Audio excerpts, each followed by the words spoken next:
What's up, guys? Let me bring y'all down. Somebody in here is your birthday. Somebody in here is your birthday.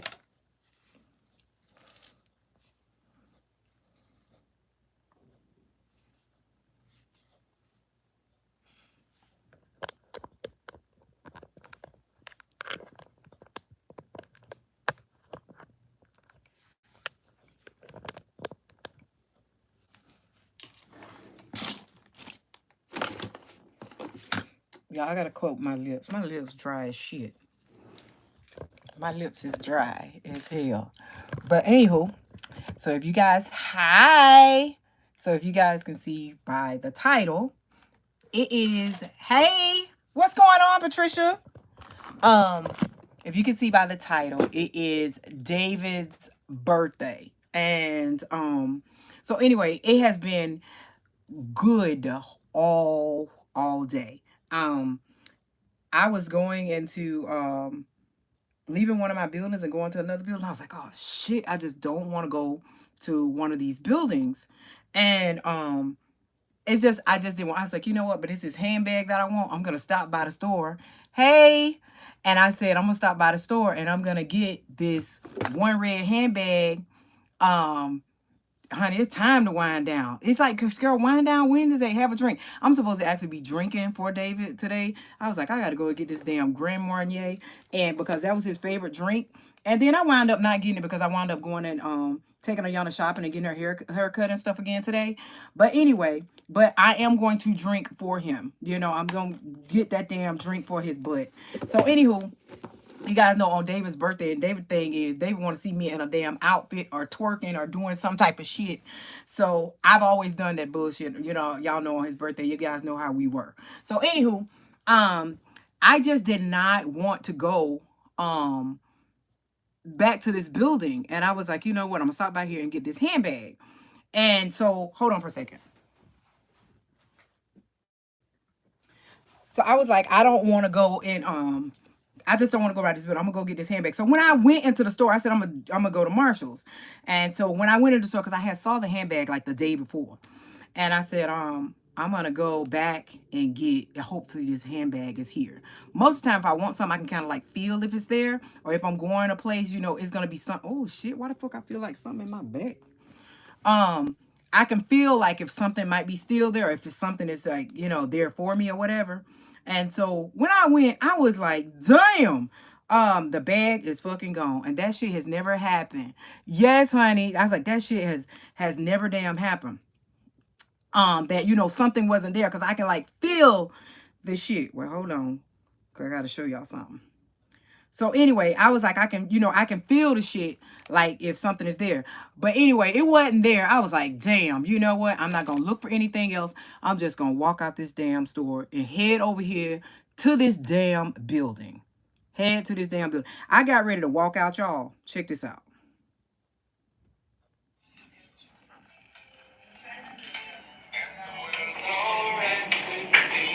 Look what started playing. Y'all know that's our jam, right? I was like, damn. I was. So ever since then, y'all know how to. It's just like Lovely Day will come on or whatever, you know, just like what he always played or whatever. So anywho, Lovely Day came on. And I was just like, hell yeah. And my mood has just been like up. Well, it hadn't been down, but I always think positive, you know, and I always try and keep myself busy. You know what I mean? So, but then it was just like I just had a shot of I don't know what. And it has just been on there. And then like today, I kept on saying that, hey, you know, it's my, you know, my husband's birthday. You know, it's my husband's birthday. And I was saying, you know, David would have been 68 years old today. And then one of the contractors that was in there, he was like, would have been? Then I was like, yeah, you know, my late husband, you know, whatsoever. But he was like, girl, I would have been, you know what I would have been thinking today? I would have been thinking like shot. I said, oh girl, I said, I'm not old girl. Dude, I'm gonna do a shot for him. And I gotta wear a badass outfit for David. You know, if it ain't tight and if it ain't right, if it ain't sexy, Diana can't wear it if it came to David. You know, David thing was always that a lot of you guys know is, you know, I like to show up for what I got because it's going back home with me. Yeah, if somebody else is looking at it, but it's still going home with me. But anyway, that was it. So anyway, I was talking to Mo earlier about, y'all remember when I had to keep my mouth closed because of the state championship, right? About with that bitch that I was mad about. I'm still never saying bitch. I shouldn't even be saying that because I don't be trying to go off on nobody like that. I still be trying to do right and still treat people right no matter what. So do y'all remember that time when I did that video when I was pissed like hell? But you know, that's before my fucking spiritual awakening and stuff like that, and that jealousy and shit like that right there. I'm not gonna sit here and say that I don't get jealous, because I do, but still women know their places, and you know when you love somebody and you care for somebody, yeah, you know, things can still be going good. Somebody can still give you, you know, self-reassurance and all that, and then let you know that, hey, you got me, I'm here with you. And I know beyond the shadow of a doubt that my husband loved me and I loved him, and it was like nobody gonna come like in between us, you know, like that. But David had his ways of doing shit. First of all, the way that David acted. Y'all know David was like cool, laid back, and David loved a big ass. You know what I'm saying? He loved, and it had to be, we had to have the communication line open. Whereas if he would comment on somebody, I wasn't gonna get jealous. I was okay with, I don't care if David saw somebody and he saw them. Thank you.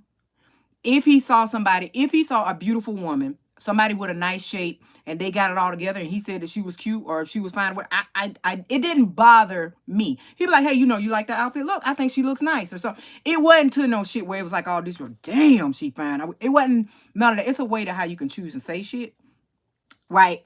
So, but David asked, we had to go. Ayana was getting ready for a state competition, right? And so she was in robotics, right? Building robots and shit, you know? So she was on that team. That shit, I didn't participate in that type of stuff because first I wasn't interested. And then I always worked, and David was retired and he was at home and he took care of all that shit, right? So she was having a competition at one of the schools somewhere like up here in Atlanta, right? You remember that? Yeah, so she was having that. So David called me and he says, and at that time, that's the time that I was in that big case. Y'all remember that y'all, here's the omen, that I was in that big ass case, and I was always having to like be at work because how our company was getting sued, and then the person was trying to go around like 3 different ways to sue like the company and the client and the doctors and shit. And when my car got stolen and all that shit, so I didn't make it to the damn thing. But anywho, I won the case in all 3. So anywho, so I was on my way home, and David says, Ayana is at this competition and you're going to be coming through this way. Why don't you just stop through here? And I was like, you know, damn, I don't want to go to that shit because, you know, you seeing robots and shit everywhere and kids building shit and all that stuff. And I'm saying that, you know, you're going to see, you know, these Asian kids, you know, and these other Chinese kids, and they build all this shit and they just very intelligent. I didn't want to go through all that with Ayana them writing down all them numbers and shit. So he just said, stop by here, and so you can see her and do her work and them ask them questions and all that stuff. I did not want to go. I'm glad I damn went though. So we get there, and first of all, people aren't there like how they're supposed to. The teachers and shit not there, and the coaches not there, but the rest of the team and stuff is shown up. So you know, David always takes over and makes sure shit, you know, gonna go right.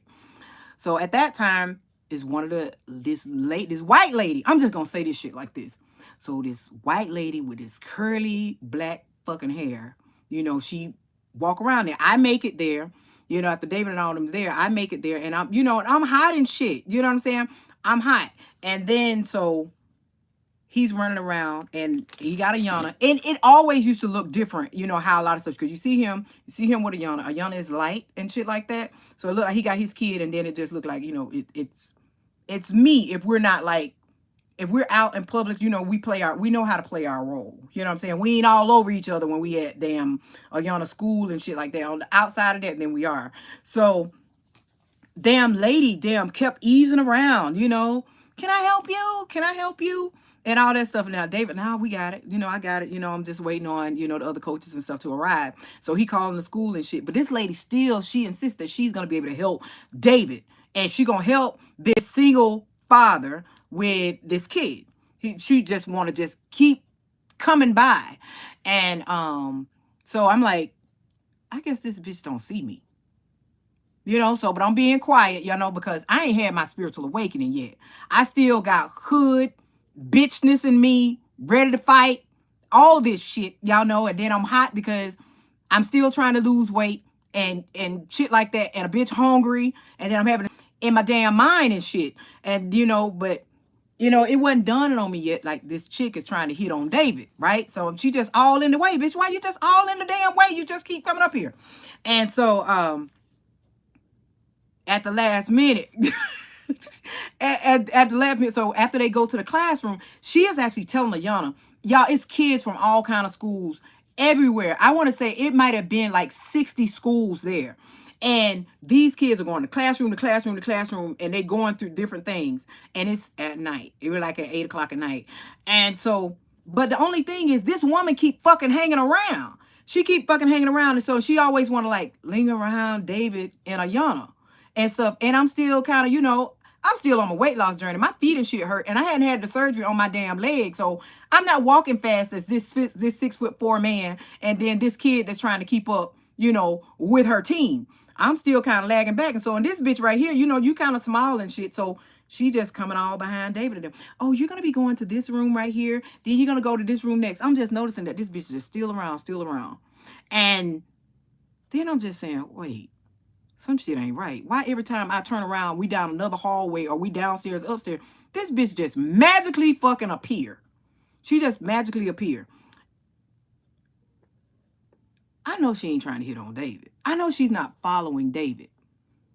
You know what I'm saying? So then, me, my fat ass, like, this bitch about to see me cut up. And I'm hungry too. But I got to keep it right because all these damn kids in here. And then it's Ayana's team. So then when I finally figure out that, hey, she is trying to hit on David. Oh, so you're here, with your daughter and all that stuff. Yeah, I got my daughter here. Bitch, you got a daughter and a fucking wife here. You know what I'm saying? Because David, his ass way over here. I'm right here. Here go the lady. Here go Ayana. Bitch, you got a daughter and a yeah, I got my daughter right here. Right, when David do that, I know some shit going on. He done figured out what the fuck going on. So he walk around with them hands go in the pocket. David ass his mind shit turning. You know what I'm saying? Hi. His mind is damn turning, right? And then he doing his head when he start damn, because he getting music in his head, right? So he's jamming to whatever the beat the fuck up in his head. Then I'm like, motherfucker, you over there. And y'all know that's how I used to be saying. Bitch, try me if you goddamn want to. That's what you, try me if you goddamn want to, David. I haven't had my spiritual awakening. I jump. It's bad that I would sit here and say that. I knocked the shit out. I knocked the shit out of David. So when this bitch started saying, you live around here and all this stuff. So young of them going on to all this shit and everything is like good. And then they lost a few points. But this lady is still making sure that Ayana's team is taken care of. Right? And then so at the point then I'm like, straighten the fuck up, David. Now I know what the fuck going on. This lady trying to holler. She trying to ask him, are you going to be, y'all going to state or whatever? So Ayana them had qualified to go to state. And then so I said, yeah, he's married. You know what I'm saying? Yeah, he's married. And then so and she just look at me like, bitch, who you to help? You know what I'm saying? Bitch, who are you? Are you looking at me like I've been following him around so much. But I was so hungry, so angry, and my feet hurt. And I'm still trying to get myself together because David is always in shape from being in the military and shit. And she then goes in for the kill. So when it's time for everybody to leave, she walking him on out the hallway with Ayana all next, like she his bitch, and I'm behind. Here go David, here go Ayana, and here go this chick. Bitches, you out your mind? Do you know I will fuck you up? You don't even know me at this level. You don't know me. I will show out, but I'm trying to be nice because of all these kids up in here. Then this bitch fell out her mouth and says, so you live around here? Dave said, yeah, not too far from here. And he's talking all night, but he trying to make me jealous, right? and he hit my ass. That's what the fuck you doing. You know what I'm saying? Because I'm gonna have you when you get outside. But I was about to have him right then. But right when I got ready to go off, this chick says, "Oh, if you're gonna go to state, I'll see you guys at state because I'm a state judge." Bitch, what? You are fucking you are I'm about to cuss this lady out. And then this bitch falls out her mouth and says, "I'm a state judge." Bitch, I'm about to get a Yana team kick the fuck out. I'm just like, you going to this door? Why the hell you still walking us through this door? Because he fucking married. You know what I'm saying? He's married. And I'm about to go off on your ass, and it ain't gonna be nice. Cause now we close to the door, and all the kids is like back that way, you know, with the exception of some people coming out in the family and all that shit. And I was fixing to lay in on her ass at that goddamn door. I'm finna lay in just, and she said, "Well, I'm a state judge, so I'll see you at state." I mean, my heart dropped and my mouth just had to be like, "I won't." Like, you had to put a damn muzzle on my mouth.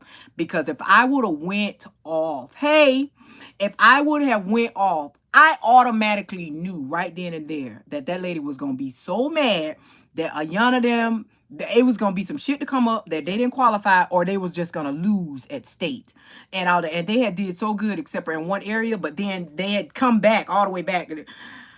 I was so mad at David. David said, "I'm just here." Then he started playing it off like, you know, he getting to the door. "Yeah, I'm here with my daughter. You know, we always going, you know, be me and her going to these competitions." He saying me and her. Yeah, I wasn't there because I'm always at work and shit like that. Yeah, but then he trying to make me jealous. Yeah, y'all, I almost said the wrong word. I'm gonna lay your ass out when you get home. And we driving two vehicles too, but I really wish I could have been in the truck with him. But this bitch, I had to put a muzzle on my damn mouth. And I was just, y'all remember I picked up the camera walking out of the school. I was so fucking mad. And then I had to go to the damn beauty supply store. I didn't make that shit, but that was the time that my jealousy went over the top. Because I was in a rage in the inside. And then, but Ayana was so crazy about that team and them going, and I didn't need no shit being out about, her mom showed out. That's the reason why we lost at state, or we didn't have no chance, because, she was one of the top 3 judges, one of the top fucking 3, and trying to holler at David, "Oh, so you a single father?" Say you single, motherfucker. He married. You know what I'm saying? You're not getting that he's married to me. Like, he's married. And I hadn't like stepped into, me fully. You know what I'm saying? I'm still coming. I had stepped into me fully because, I'm with this fit person. And that like irked my heart. And that was showing me about a part of me that needed to be like, growth. That I need to growth, and I need to actually step fully, into myself and speak. Okay, this is where I didn't know I was falling short as his wife. I was there. Y'all know I talk my shit and I'm there, but no, my presence wasn't known like how it is though now. Like now, being confident and walking in a room and all that shit, bitch, you gonna feel my goddamn energy before I damn get in the motherfucker. It wasn't like that then. You know what I'm saying? It wasn't like that. And so my energy, this bitch had big dick energy. You know what I'm saying? This bitch, she was single and she wanted a man, and she was going for David. And he okay, all right, all you goddamn want to. But I know that I needed to grow there in that area. But y'all, I want to beat the fuck out that bitch. I would have been rolling on that floor with all them goddamn kids up in there, but I had to think about Ayana's competition. Now, y'all know how I never wanted to go to them goddamn competitions and shit. On that Saturday, for that long ass drive down this long ass, we had to drive like 4 hours to the state competition. Down this long ass damn, y'all best know a bitch was gonna be there, right?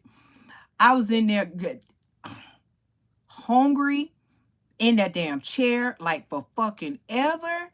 And then who comes and greets goddamn David? Here go this bitch.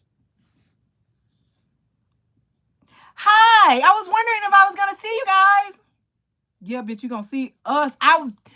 This lady irked me so damn much. But I felt as if, like I said, like now I look back on it, I needed some growth. And I would be there, but I didn't show up. You know what I'm saying? My energy didn't show up. Like how my energy will show up though now. Cause you know, you my man, you a person gonna know that you and I ain't gotta say shit. You know what I'm saying? I don't have to say a damn thing. But there, you know, was starting everything. But had it not been for Ayana, I think that was a part of this woman being saved though too, because that was the part of my mama side that was still like festering in me and stuff. And I know that I could not mess up this lady competition. I'm gonna say these kids competition, and then plus I didn't want to go to jail. I didn't want to go to jail way out in them damn woods because, you know, I had taken care of a bunch of kids back then, and it ain't like how some things are, you know, how I can maneuver around and make things work like now. You know what I'm saying? Because I got like 4 kids in the house, you know what I'm saying, and a stay-at-home husband, and I couldn't put us in that type of situation, but I wanted to put us in that goddamn situation because I would beat the fuck out that lady. You know what I'm saying? I would have beat the fuck out of that lady because she looked at me like, bitch, you still got some gut and shit hanging and all this right here, and I'm going in for this, and I'm still gonna go in for it because you know you want your child to fucking win. You don't want her to get kicked the fuck out. So I'm gonna do this right here in your face, and that is the only reason why I stayed humble. You know, I stayed humble, but I don't give a shit. I don't give a shit now. I don't give a shit though now. You know, granted, David is not here, but if a bitch tried that shit now, you know, it's just like the energy that I would give the person. You know what I'm saying? The energy that I would give a person, I don't think that they would want to feel that. You know what I'm saying? They don't want to feel that. You don't want to feel, you know, my presence and then my absence because it's gonna take you. And but I could not imagine somebody doing that though now. I mean, I would act, you know, respectfully, and I would act like a female and stuff, but you damn sure ain't finna damn try me like that right there. But David thought that was just the cutest thing. And then when you damn gonna call me, you know, on cell phone, you gonna call me and shit and gonna be like, you got jealous. Don't play with me, David. Don't play with me because you got to see me when I fucking get home. You say, you got jealous and all that shit. Y'all, that was the shit that fucking irked me. But like I said, you know, I didn't have my spiritual awakening and stuff like that at that time. But you know, me playing around and flirting with David and all the bullshit that we did and the things that we did everywhere we did, bitch, you ain't getting none tonight. You ain't getting a damn thing tonight. You ain't getting shit. I was talking shit, much shit. Go get that bitch. You know what I'm saying? Go get that bitch with that horse. And there was enough. And it happened again once before with this chick when I was fat. Right. And then I was fat. I hadn't even went on no weight loss journey. So then I was 260 plus, right? So I was 260 plus, and we had a business meeting. Actually here in Sandy Springs at one of the hotels, we had a huge business meeting. So I was late getting to the meeting, and so David was like one of the big bosses, right? So he was at a table, and I actually come and sat behind in another table with him, right? So it was this other chick that was there, that was in the company with me, and so she ran this big fucking account and shit. So she was hollering, trying to holler at David, right? She was trying to holler at David. And I'm sitting at the table with her. I'm right here, she right here, and David is in front of us at a table, like, you know, in front of us. And so she was like, you know, trying to talk to David. Then she said that she had a big ass farm with, you know, horses, and she had adopted a kid, and she was single, she was a single parent and all this shit. She didn't know I was with David though. She didn't know. And I don't know if my shit was like, you know, me being tested and shit like that right there. Cause I was a bitch like, you know, you don't fuck with what I got. Now this one right here, nah, I went in on this bitch. I went on her, but I was heavy. I was real heavy as shit. And so she decided, she was telling David about, she was a single parent. She had a son that was giving her, you know, a little bit of problem because he didn't have a man in his life and he needed a role model and somebody to come around. So she had a farm with horses. Now, y'all do know when I was big, I was saying one of the things that I wanted to do was ride a horse. That was the shit. I said, my thing is I want to ride a damn horse. And when I lost weight, or either at the time, it didn't matter. My thing was to always ride a fucking horse, right? And until that shit happened with fucking Superman, you know, I mean, God bless did whatever, but I wanted to ride this goddamn horse. Then this bitch decided that after she kept on flirting and shit, you know, I'm just looking at her. I'm trying to see what the conversation gonna be because I'm watching David, because David used to do bullshit, right? To like get at me, you know, and so she said, "Hey, what are you doing on next Saturday?" Me looking, what the fuck finna take place on goddamn Saturday, bitch? You know what I'm saying? So she says, "You're welcome to come to my farm, and you can meet my son, and we can ride horses." And I said, "I want to ride a horse." I said, "I want to come to the farm. I want to ride the horse." Me and my big ass. And then she was like, "Oh, I was just in inviting him, you know, to come out and, you know, meet my son, you know, because I got horses in the horse farm. I was just, you know, just seeing, I want to ride a horse. I ain't busy Saturday. I'm not busy next Saturday."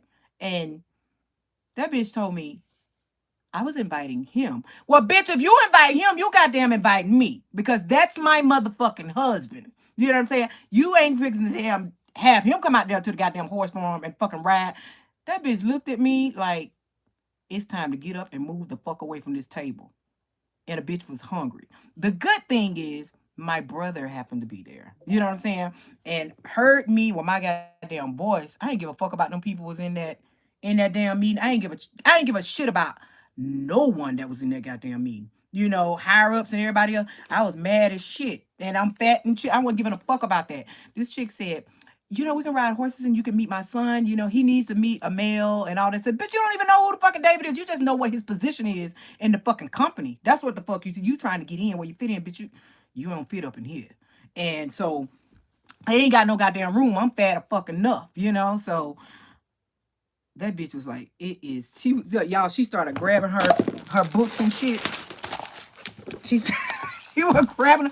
Nah, bitch, don't try to get the fuck away though. Now, this is my goddamn husband. You know, before then, you need to ask him if he's married, if he's seeing somebody or whatever. No, if you fucking invite him, you fucking invite me. If he riding a goddamn horse, I'm riding a goddamn horse. That bitch looked at me like, yo, fat ass ain't finna get on my horse. But I was mad there. Now then, I kind of showed out. You know what I'm saying? I did more than that. You know, I showed out. But I was just mad and angry, and I was getting mad about, because of the type of people that was coming on to David. And David would do little shit, you know what I'm saying? But I know he wasn't going nowhere. He used to just do little shit sometimes, just like to aggravate me. And it was funny. You guys have seen a lot of shit that he would do, you know, like, you know, getting my attention. But it wasn't no shit like no bad shit. He would just do some shit that, you know, he thought like, okay, this shit gonna fuck with her. And he'll just let the bitch talk. Like, he'll say, you know, "I'm just gonna let him talk till you go off because I know you gonna get him," you know. But that bitch said, "Come ride the horse." My big ass want to get on your goddamn horse too. I'm coming. If he coming, goddamn, I'm coming. And we don't eat no your damn badass damn kid shit. We're not doing that. So that bitch got her shit. That bitch left. She left that meeting. She left that meeting because I was angry. I was angry as fuck because I didn't get that last chocolate donut. I swear to God, it was a chocolate donut that I fucking wanted. And y'all know that me and David was like fighting over the goddamn donut, and I didn't get the damn donut. I was already mad because I didn't get the fucking donut, you know, and I was fat as shit. But my brother happened to have been there and heard me, and everybody turning around, and my brother came to get me to calm me down because I was the type before everything, and then my weight loss and all that stuff right there. A lot of the things that, you know, I I would allow myself to get out of control. You know what I'm saying? And not control, and just be like, you know, because this is in me. This is how I'm gonna act. You know what I'm saying? I'm gonna act like this, you know, because I want to, and then don't give a fuck about nothing else, even though it can fuck me up, and you know, and how it made me look. And I just didn't give a fuck. But I had to learn to, you know, to tame that part, you know, of me. Not only that, I had to fucking tame that Leo, because David was a motherfucker. Y'all know that. You know what I'm saying? Because he can go off. And I always used to say, it's no such thing as really acting black. It's no such thing. People just say, this person, they act black and all that shit like that. David did. You know what I'm saying? But that's just how we say.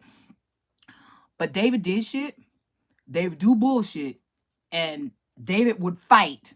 And David would go off. You know what I'm saying? But that's just him, that master sergeant in the military though too, and how he grew up. And then he grew up, playing ball, with a bunch of black kids and shit before he went pro. And well, he wasn't pro, he was semi-pro. And so that was in him, as in, to fight and take charge and shit like that. So he do shit like that. And it has been some times that I have allowed myself to disrespect. I don't even know where I'm going with this. I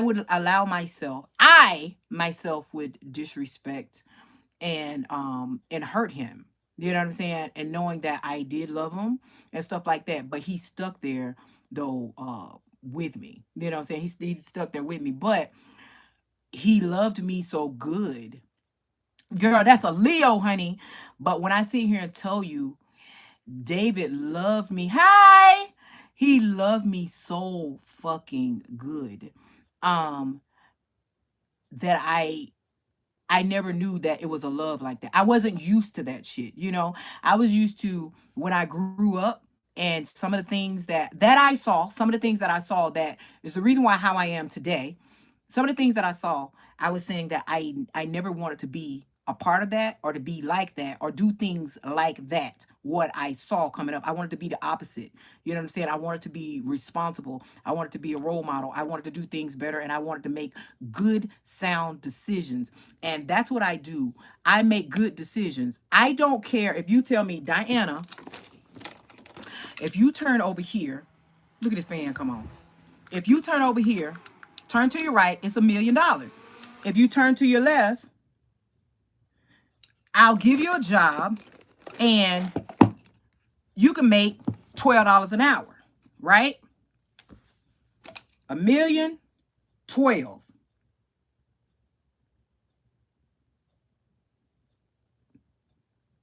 Some people, they will sit here and they will think, I'm going for the $1 million. What the fuck is behind this shit? What do I got to do to get $1 million? What do I got to keep doing to get a fucking $1 million? You know what I'm saying? And look at the person that's trying to give it to me. You know what I'm saying? What's behind this person and their story and their company or whatever? And why the fuck do you gonna sit here? Why do you want to come directly to me and say, Diana, it's $1 million right there? Why am I singled out? What have you been studying? What have you been looking at? Why are you telling me $1 million is right here? Why do I know that I can go right here and get a job and I can work for something and I can continuously bring in income, right? But what attachments are to this shit? Me, I think smart. Get the fuck on with your $1 million because I don't know what the fuck going on with this right here. I know how to make $1 and I'm going to take my ass to fucking work. I'd rather keep this right here, save money, invest, do something good and make a great decision, sound decision, smart, you know what I'm saying? And work my way the fuck up. There's something behind this bullshit right here. You know what I'm saying? I mean, because if it's for me, it's for me. And you don't get shit that you don't work for that quick and that easy. You know what I'm saying? People say, oh, it just dropped in my lap. Use a motherfucking life. It just damn dropped in your lap. It's something that you did that you got rewarded for. I wasn't rewarded for this shit. Somebody just came and said, it's $1 million right there. I don't think like that. I don't work like that. I don't do quick money like that. I don't do schemes and shit like that. All I know is that it's a lot of people that I have seen, they want to get rich. They want to do schemes. They want to do, and they don't think that they're going to have to pay for it. You don't understand if you're selling your soul, are you selling somebody in your family soul? You don't know if you take this fucking $1 million, what's behind it, what somebody has attached to it, what curse is attached to it. And somebody, it could be some ill will thrown with it. And then that ill will, you don't know who's all involved. When you want something, you want to get something with good intentions, no ill will, nobody getting hurt, no death, no, you speak these things. You know what I'm saying? You want things to come to you with ease and things that's good. I don't do quick money shit. I don't do that at all. I don't do schemes. I don't scam people. I don't lie to people or whatever. What's for me, I have worked hard for it. And when I sit here and tell you not one motherfucker in this lifetime, not one, I don't give a fuck about what somebody said, has ever given me shit. Somebody might look at my life and be saying, oh, she was married to a white man or whatever, and he did this and he did that right there. You can kiss my ass with that shit. That man loved me motherfucking good and he got rewards. I took care of his ass. Don't get shit motherfucking twisted at all. At all. Oh, she married him because he's white. No, I married him because I loved him and was in love with him. You know what I'm saying? And because of the things that I've done in my life and the things that I got rewarded with, I was able to share this with this man. But I didn't out this man like, I take care of you. I make this. You do that. You do this and this is what you... I didn't get that. People can think what the fuck they want to think. You know? Oh, you know, hey, he came for money. Oh, he has money. This is why he did that. You can think what the fuck you want to goddamn think. But when it boils down to it, I'm a bitch that go get it. And I'm going to go get it. And as long as I can, I am going to go get it. That I am a part of being a provider. So I don't give a fuck about how much more my man makes more than me or how much fucking less he makes more than me. As I have, he fucking has. Don't nobody got to know how it's being got or who getting what. Just know that we motherfucking have. But I'm not going to be like, oh, I make more money than him. That ain't your goddamn business. I don't give a fuck about what it look like. That I'm with a white man or whatever. Or I'm with a black man or whatever. I'm with an Asian or whatever. You know, this bitch can go out here and you can be salaried and you can make this much money. I can be motherfucking hourly and bitch, I will beat the brakes off some shit. Every time a goddamn door open up or some money to be made, my mind is turning. My mind is turning to make $1. I am not fixing to sit here and watch the fucking Housewives or either watching some damn Love channel and shit like that right there when I can damn go sit my ass somewhere in an office on a fucking job, somewhere doing shit, making fucking money. You kiss my ass with that. I let my kids stay home and fucking enjoy the rewards of me got my ass out here fucking working. You know what I'm saying? I can just go out there. I can make just as much as you goddamn make. And I'm not trying to be in competition with my person. You know what I'm saying? I just want us to live. I want us to be happy. You know what I'm saying? And I want to enjoy the fruits of my labor. I don't want us to always have to be going out there and holding your hands out and trying to go get a loan from a motherfucker. Oh, we need a loan? Let me go take my ass to fucking work. You know, let us help us. Let me help us. Let you help us. We are a fucking team. This get rich scheme shit, me trying to buy, I don't want to borrow shit from you because I don't want to pay the motherfucker back. Okay? I don't, So if I don't want to fucking pay you back, I don't need to damn borrow from you. Not if I can get my ass up and go work.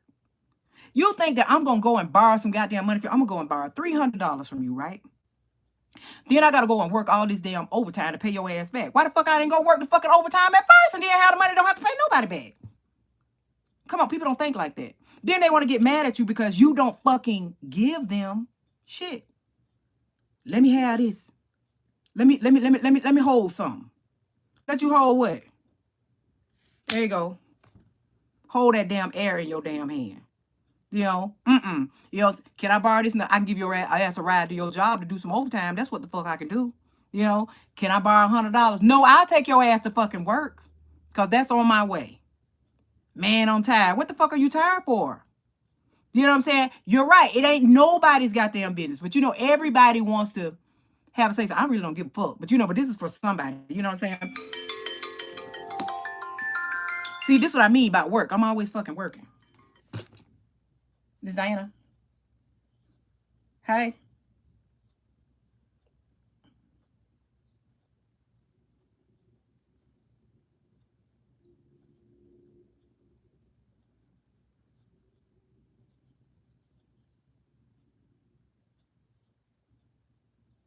Where? Where? Where? Okay, still, that's not a problem. But what are they doing? Are they contractors? Or are they people that's there? Are they tenants?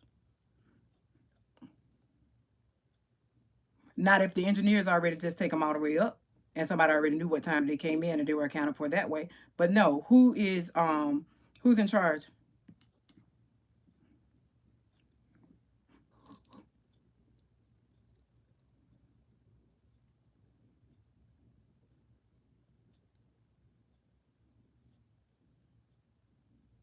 Okay, that's not a problem. That's not a problem at all. Just give him the contractor's form and then tell him to let all his employees sign in. That's not a problem. It's already taken care of. Don't let that bother you. Have a good night. Okay. Have a good night. No, you don't have to wait. No. Not at all. They don't need to. Tell them to close it. All right. Bye. Okay. So anywho, okay, back to all this. So if it's a way to make $1. Okay, so look,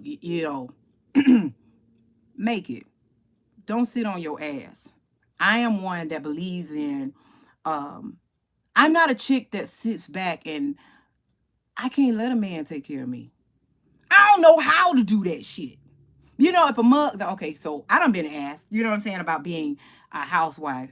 I can't do that shit. The only thing I could picture myself is washing dishes, hand washing dishes, like, bitch, what the fuck you doing? And looking out a window. I can't sit back and let a dude take care of me. Some people can, it's for them. I'm just saying me. I can't do that. I was not taught that.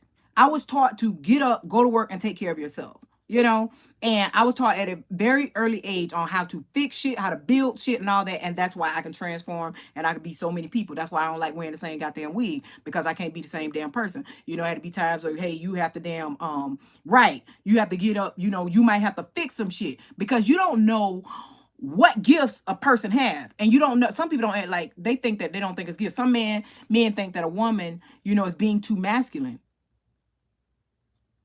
Okay, if you see me here building some shit or cutting out a fucking wall and I'm being too masculine, come do it.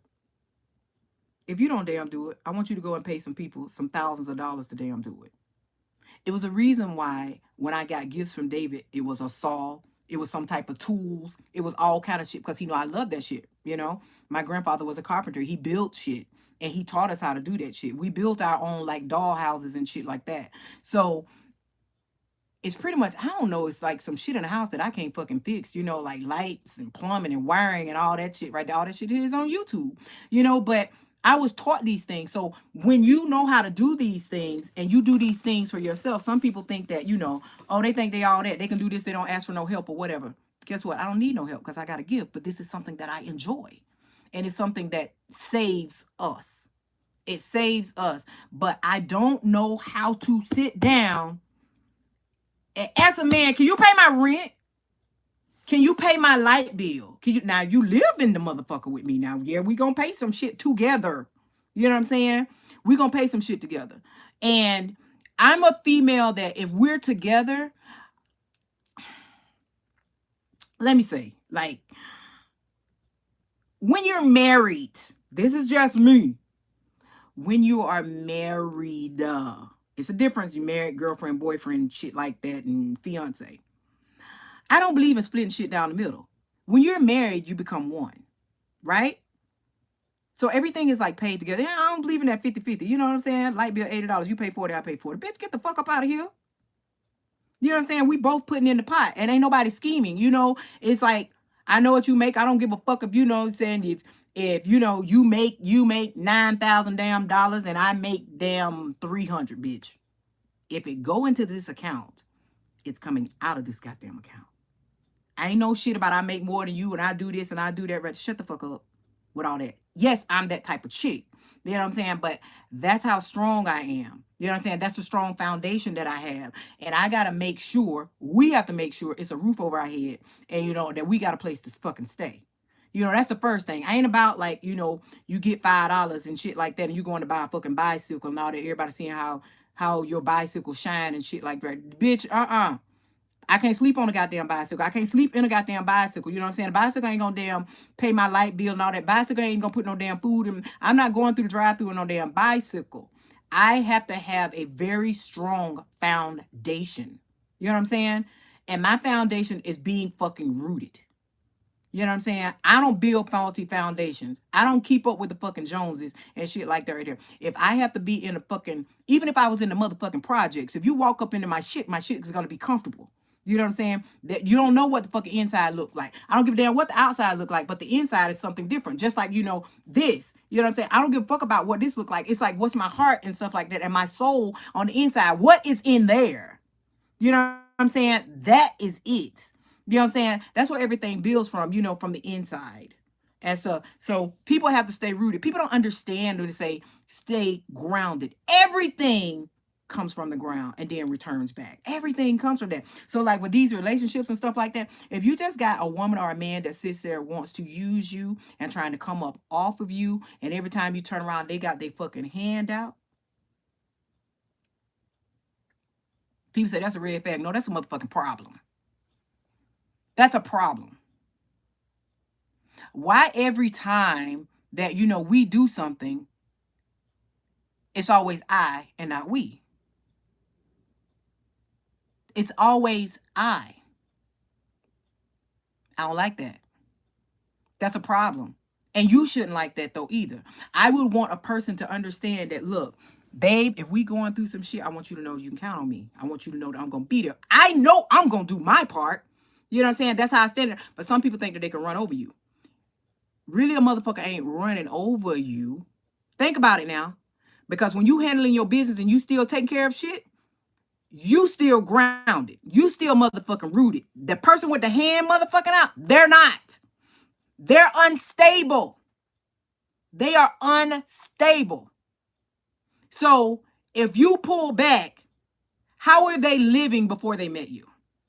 How are they going to continue to live though now without you? They got to understand that you could be a blessing that's in their life. You could be a step up. You could be the blessing that God is just showing them, just a little bit of what I have for you. Like I said before, this is just a little bit of what I want to see how you can handle this before I give it all to you.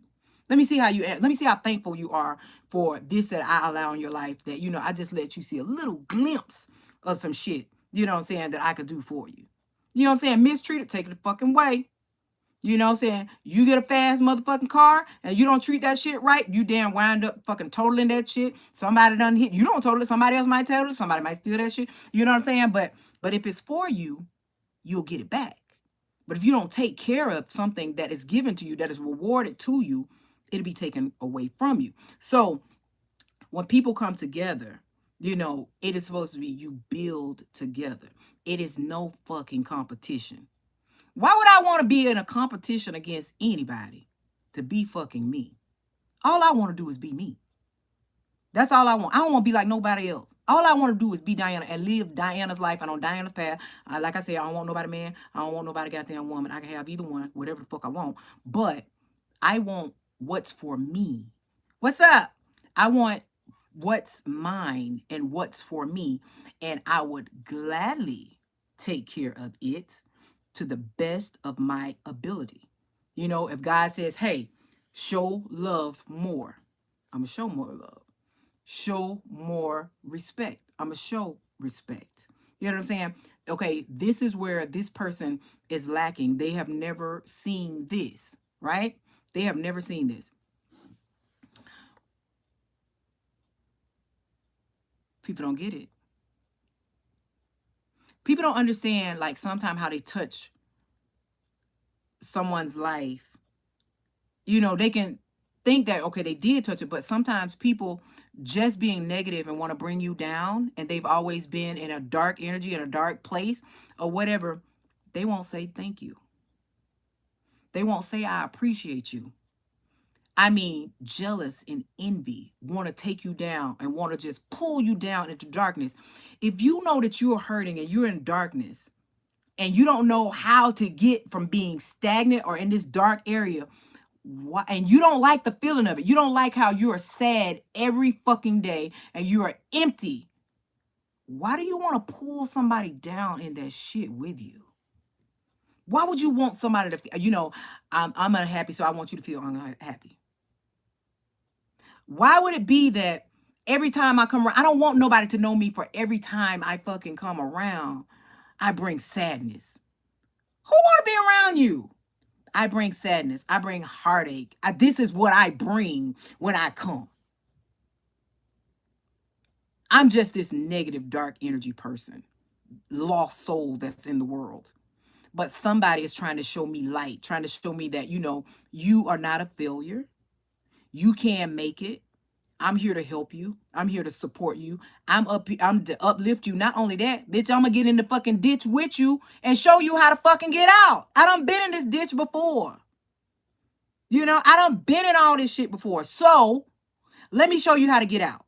I'm not just gonna pull you out. You know what I'm saying? Because you got to get the lesson and you got to see how to do this shit and how hard it is so you won't go back to this shit. You know? So that's why I'm here. When I sit here and tell y'all, I seen so much negativity growing up.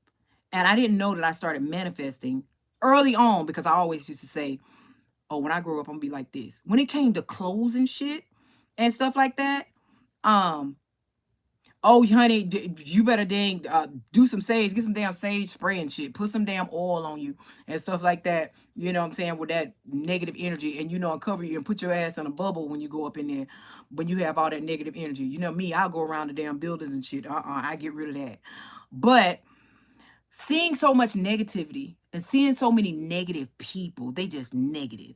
Because they mad because they can't pay their bills. Why the fuck you can't pay your bills? Because you decided to go out there and buy a new car when you know that you had these bills paid. You need to pay these. You decided that you wanted to go on these fucking trips, and then you want to sit there and you want to go, you wanted to take these trips on the boat and shit like that. You want to do all this shit, going to go on a cruise when you know you had these bills back here waiting on you.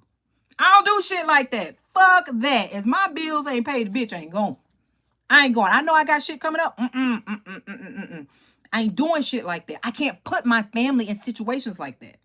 You know what I'm saying? I know what it is when it is like to help provide. When you are a provider, I ain't trying to do better than you. I ain't trying to be better than you. You know what I'm saying? But us building together makes us a fucking powerhouse. You know what I'm saying? It's just like, where I fall short, here you are.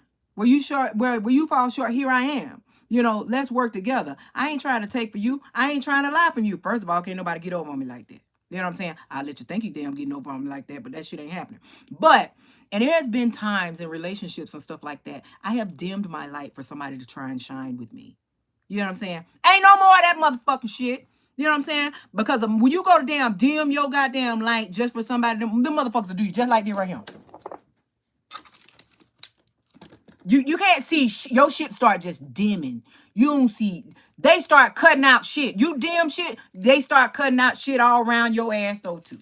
You know what I'm saying? And I ain't going with no bullshit like that. You know what I'm saying? I ain't dimming my light for a motherfucker. I'm Diana. I know what I can do. I know what I'm on this earth to goddamn do. I know what what you know what I'm saying? I know what my path is, what I'm supposed to do on this goddamn. I won't dim my light for another motherfucker. Yeah, you will damn know that I'm a hard worker. I go get it. Ain't nobody finna fucking lie on me about, oh, what the fuck I don't work hard for. So if I work hard for the things that I have right now, just think of what the fuck I can have with my partner. Ain't no goddamn way we not gonna make it. Ain't no goddamn way. If I'm one and I can do what the fuck I do, and then I get another motherfucker that can just do a little bit, it's just still a positive. But I want to provide for us just like another person can. You know what I'm saying? I want a person to trust and believe that I'm there. But it's so now everybody wants to one up somebody, be like somebody, something in fucking competition and stuff like that. Rise up off somebody motherfucking coattail, what somebody else don't work fucking hard for and shit like that. And some people think that they fucking entitled. You ain't entitled to a goddamn thing that I got, bitch. Man or woman, friend or no friend. You know what I'm saying? No. I'm sorry. Just the same way that I got out of here and work, you can work. Same way I get out here and I can talk to somebody, and I'm going to work, I'm trying to talk and get hours and stuff, you could do the same damn thing. But I know I'll go get it from that person because I know they got it. You don't know what the fuck I got. You don't know what I have. You know what I'm saying? I'm a person that I can walk in light and I can be the lightest person ever. But if I go in my dark energy, I can be your worst motherfucking nightmare that you have never fucking had ever in life. And not that I'm upset because I'm not. You know what I'm saying? I am happy with the person that I am. and the path that I have come on, you know what I'm saying? And the things that I have changed from. And so when I didn't see all this stuff and I saw all of this darkness, all these people getting hurt, all this negativity, and when I sit here and say, you know, I'm the type that I don't give a damn if you my child and you are of age and stuff like that, we ain't smoking together. We ain't drinking motherfucking together. You ain't coming in my house motherfucking late. You ain't doing what the fuck you goddamn want to or whatever. This my house. I am not your friend. I am your goddamn mom. You know, and I'm gonna get respect or I'm gonna go the fuck off. You know what I'm saying? Because you don't know me like my kids gonna damn know me. But seeing all this stuff growing up, it was just a bunch of negativity. You know what I'm saying? And it's just like somebody has to break the family curse somewhere. And that was my thing when I was younger. I'm not finna be sitting around here smoking and getting high and drinking and all this time right here. And I'm gonna go get a car that I can't fucking afford. You know what I'm saying? Because and then I'm just gonna cause I'm gonna let family see this. I'm gonna let friends see, oh, I got this car, whatever. Then I gotta struggle next month to get the fucking payment and shit like that, knowing that I can't pay off this shit. I ain't like that. Hell no, I sit my ass down. No, I'll keep on driving my little car until I can afford this right here. And then when it's only right. But I never seen enough positiveness. You know what I'm saying? Like within a whole entire family, right? But I did see hustle, knowing how to hustle, learn how to build shit, how to fix shit, how to go get it. I did know that. You know, I did get that. Now, when it came to being appreciative and stuff like that, I saw family that stayed together. You know what I'm saying? That was married for a long time and all that. I did see all of that. But I also saw breakups.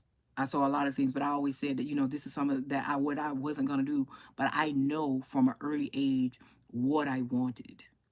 When I first came to Atlanta to play ball, the scenery that I saw when we were driving into the city, you know, it looked like a movie to me. And right then and there, I said, I want to live here. I was so young. I was like, I want to live in Atlanta. I spoke that into existence. I didn't know that it was really gonna happen. I was like, damn, I want to live here and stuff like that. Next thing you know, I was here so many umpteen years later. But I met a man that saw all my faults, that looked past that I was heavy, that looked past that I was broke, that looked past everything. A person that sat me down and said, I have what you need. A person, somebody else that's fucking stupid and thinking in the darkness, they think that's a dick. No, it wasn't that. This person says, I have what you need of being supported. When I know that somebody got my motherfucking back, and if I can damn shit, I can fall to the left, I can fall to the right, I can fall backwards. You know what I'm saying? Or either I can fall forward and you know that a motherfucker got your back. Hey, what's up?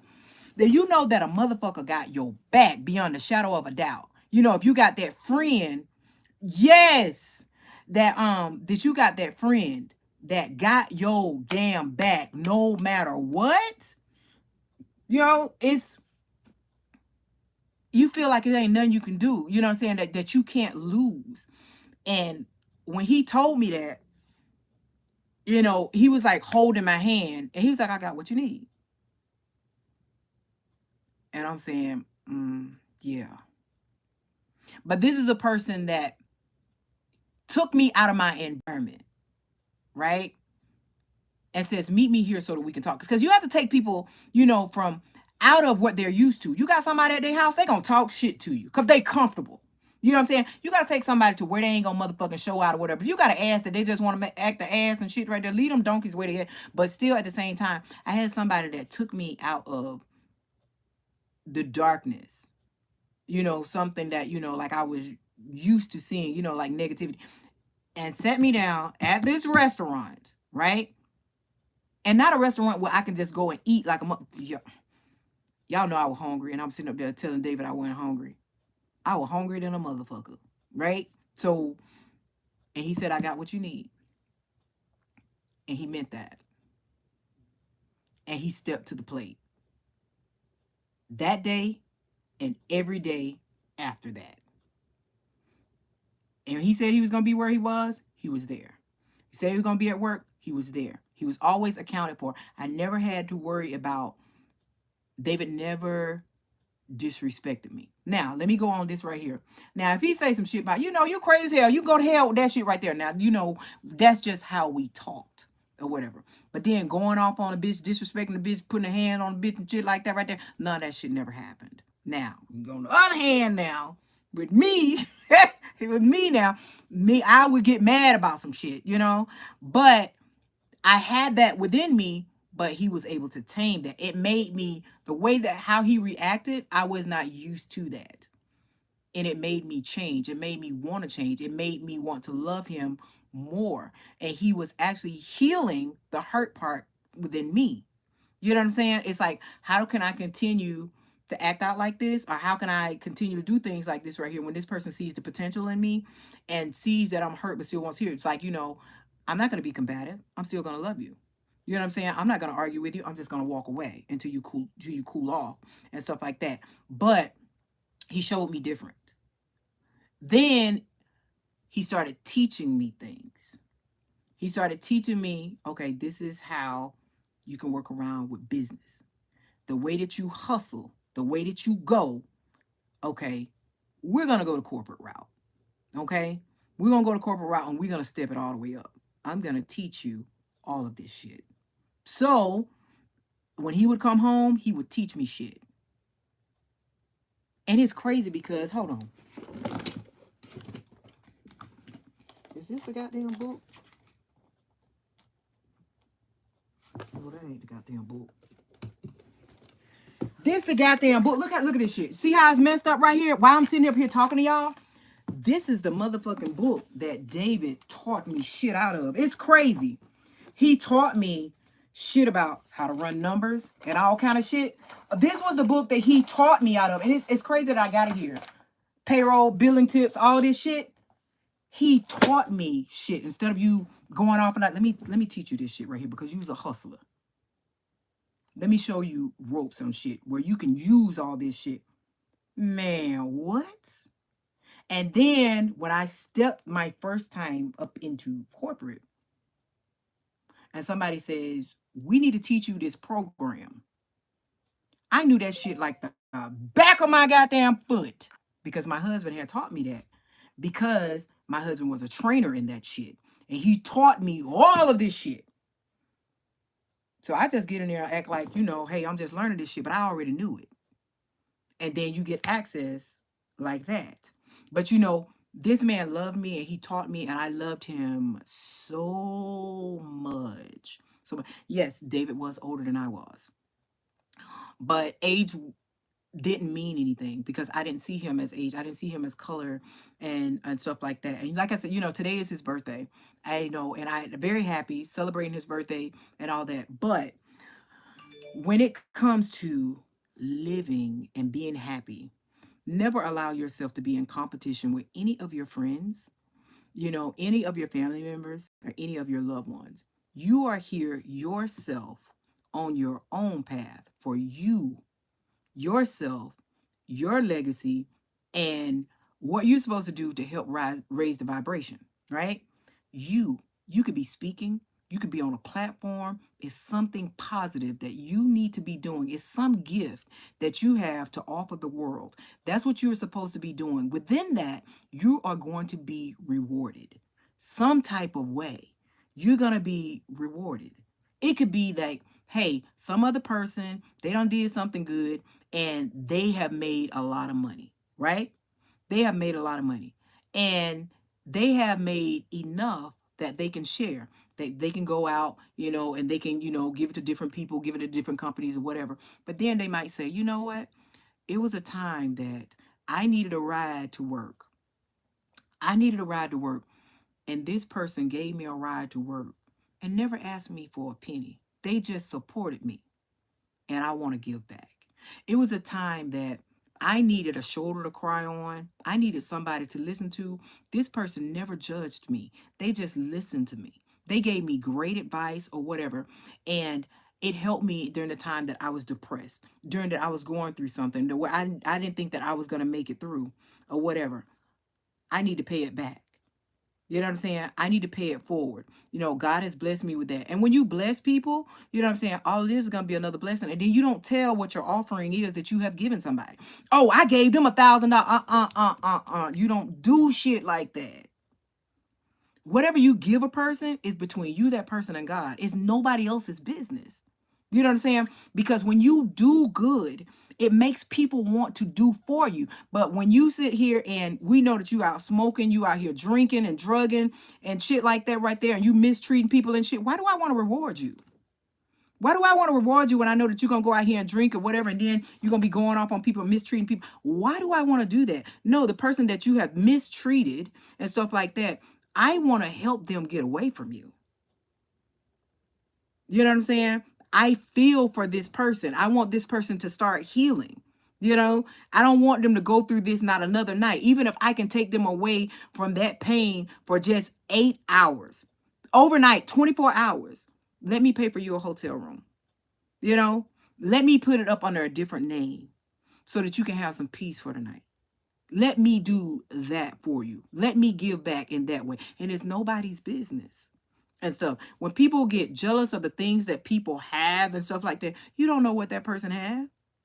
You don't know what's on that person's back. It just shows you when you're looking at that person how strong that person is, you know. And then when a person has a voice, you know what I'm saying, that voice only gets stronger and stronger and stronger. And when a person tries to go against a person, they're only empowered more, you know what I'm saying, to show you who they are and they're standing in their truth or whatever. I don't give a fuck about what a motherfucker think about me. You know what I'm saying? You could think I was a hoe in Hawaii. So fucking what? Aloha, bitch. I don't give a shit about what you think about me. I don't give a shit about what you think I have. I don't give a shit about who you think I fucking love. I'm Diana. I'm just that strong and I'm just that confident. When people think that they can take that away from you or they can be, can't nobody take my fucking confidence. I done been down for a long motherfucking time for me to get to where I am. And you think I'm gonna let somebody take that away from me? A person. A person. No, that ain't happening. You know what I'm saying? If a person really wanted to take that away from you, they can never stand in your face and take something away from you. And not only that, when God gives you something, a person cannot try and do something alone. They have to go and do darkness and have to reach out for somebody with darkness to try and help them because they ain't strong enough. You ain't strong enough for that person. That person is too fucking strong for you. That's why when people go and reach into doing darkness and other things, you know what I'm saying? That shows you how weak they are. You can't do it yet alone, right? You can't force that person on. That person is too fucking strong for you. So you got to go and get some help or trying to get somebody to help you bring that person down, your weak ass. Weak as fuck. If a person was trying to bring me down, bitch, you're going to live a short life. Not that I would do something because I don't work in darkness. You know what I'm saying? You're going to worry yourself to goddamn death. That's what the fuck you're going to do. You're going to worry yourself to death. But I had a person that helped me with healing and built me up so strong when I was big. When I wanted to learn how to do makeup, he would always say, "You're beautiful from the inside out." People don't see what I see. I appreciate you. I love when he would say, "I appreciate from the meals and how you cook. All these things that you do. You go to work, you come back, you do all this stuff, you know, for us. You make sure that we're taken care of. I appreciate it. I thank you." You know? And that was just something for me. And when I found that book, where the hell that damn book at though? I don't know where that shit at. When I found that book when I was here, I don't know where the hell that damn book at. When I found that little book that David had written, y'all remember that damn book? I don't know where the fuck that shit at. That book about things about Diana that I love. I don't know where the hell it's at. But anywho, when I found that book after David died, that was just something for me. It was something for, you know, for me to read after he had left. How grateful he was for the things and stuff like that. And I never told my kids anything, but they noticed. You know what I'm saying? They noticed. When my daughter moved in with her boyfriend and she was saying, I was talking to him about a lot of things that went on around the house. And she was like, "Mom, You did everything. And I just looked. She's like, Dad never did anything. You did everything. That's because when it was time for him to sit down, I wanted him to sit down. Now, when it came to like him working and helping and stuff like that, he did do that. But when it was time for him to sit down, hey, it was time for him to sit down. But kids know the shit.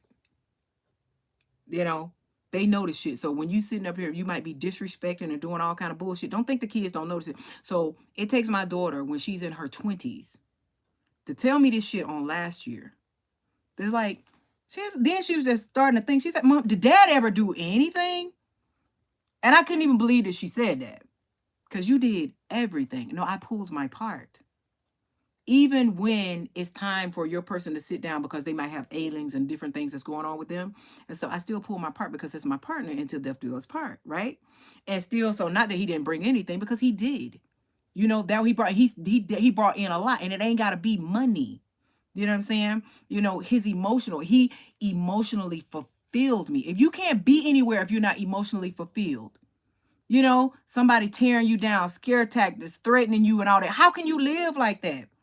This man mentally and emotionally fulfilled me. Physically, he fulfilled me. All he had to do was just say something. This man fulfilled me. He gave me joy. I was loving to run home to this man. You know what I'm saying? This person fulfilled me. Now, if you're mistreating and you acting out and all this shit right here to do, how does one want to come home to you? Why am I going to run home to be mistreated? Why am I going to run home not to be loved? Why am I going to run home to be torn down? Why am I going to run home to be misused? Why am I going to run home to be misjudged? You judged me wrong. When I could have been, which you don't know, I was wish fulfillment. In every way that you are lacking, the person that you was mistreating, you never allowed them to shine because you was tearing them down before the light came on. You never saw anything. You never saw that the person that was right in your face was your wish fulfillment. And when you get a chance to see it, that person is walking away with somebody else. Hi. It's like, you get to see your wish fulfillment. Then you be like, damn, they doing that? I never knew that they can do that. Damn, she doing this right here. I never knew that she would do that or he would do that. You never gave him a chance. By the time they got ready to open their mouth, you tore them down. Shut the fuck up. Shut up. Don't do this. Don't do that. I don't want to hear it. No, I want to hear what the fuck you got to say. Because I want to know what the fuck going on with you. I want to know it all. I want to know what's going on with you so I can know how to heal you. And then, so here's an omen. So I want to know how to heal you. I want to know how to love you. I want to know how to trust you. I want to, know that I can trust you. I don't give a fuck about what you did in the past, but when you met me, though, right now, when you met me or when you meet your person or you meet somebody in your life and stuff right now, it needs to be healing because people have been broken in some way. Don't let a person come to you and be like, I ain't hurt. Everybody got trust issues in some type of way because of how things have been perceived, everything that goes around, passed around, like, oh, men are dogs, women are hoes, and all that shit. All women ain't hoes and all men ain't fucking dogs.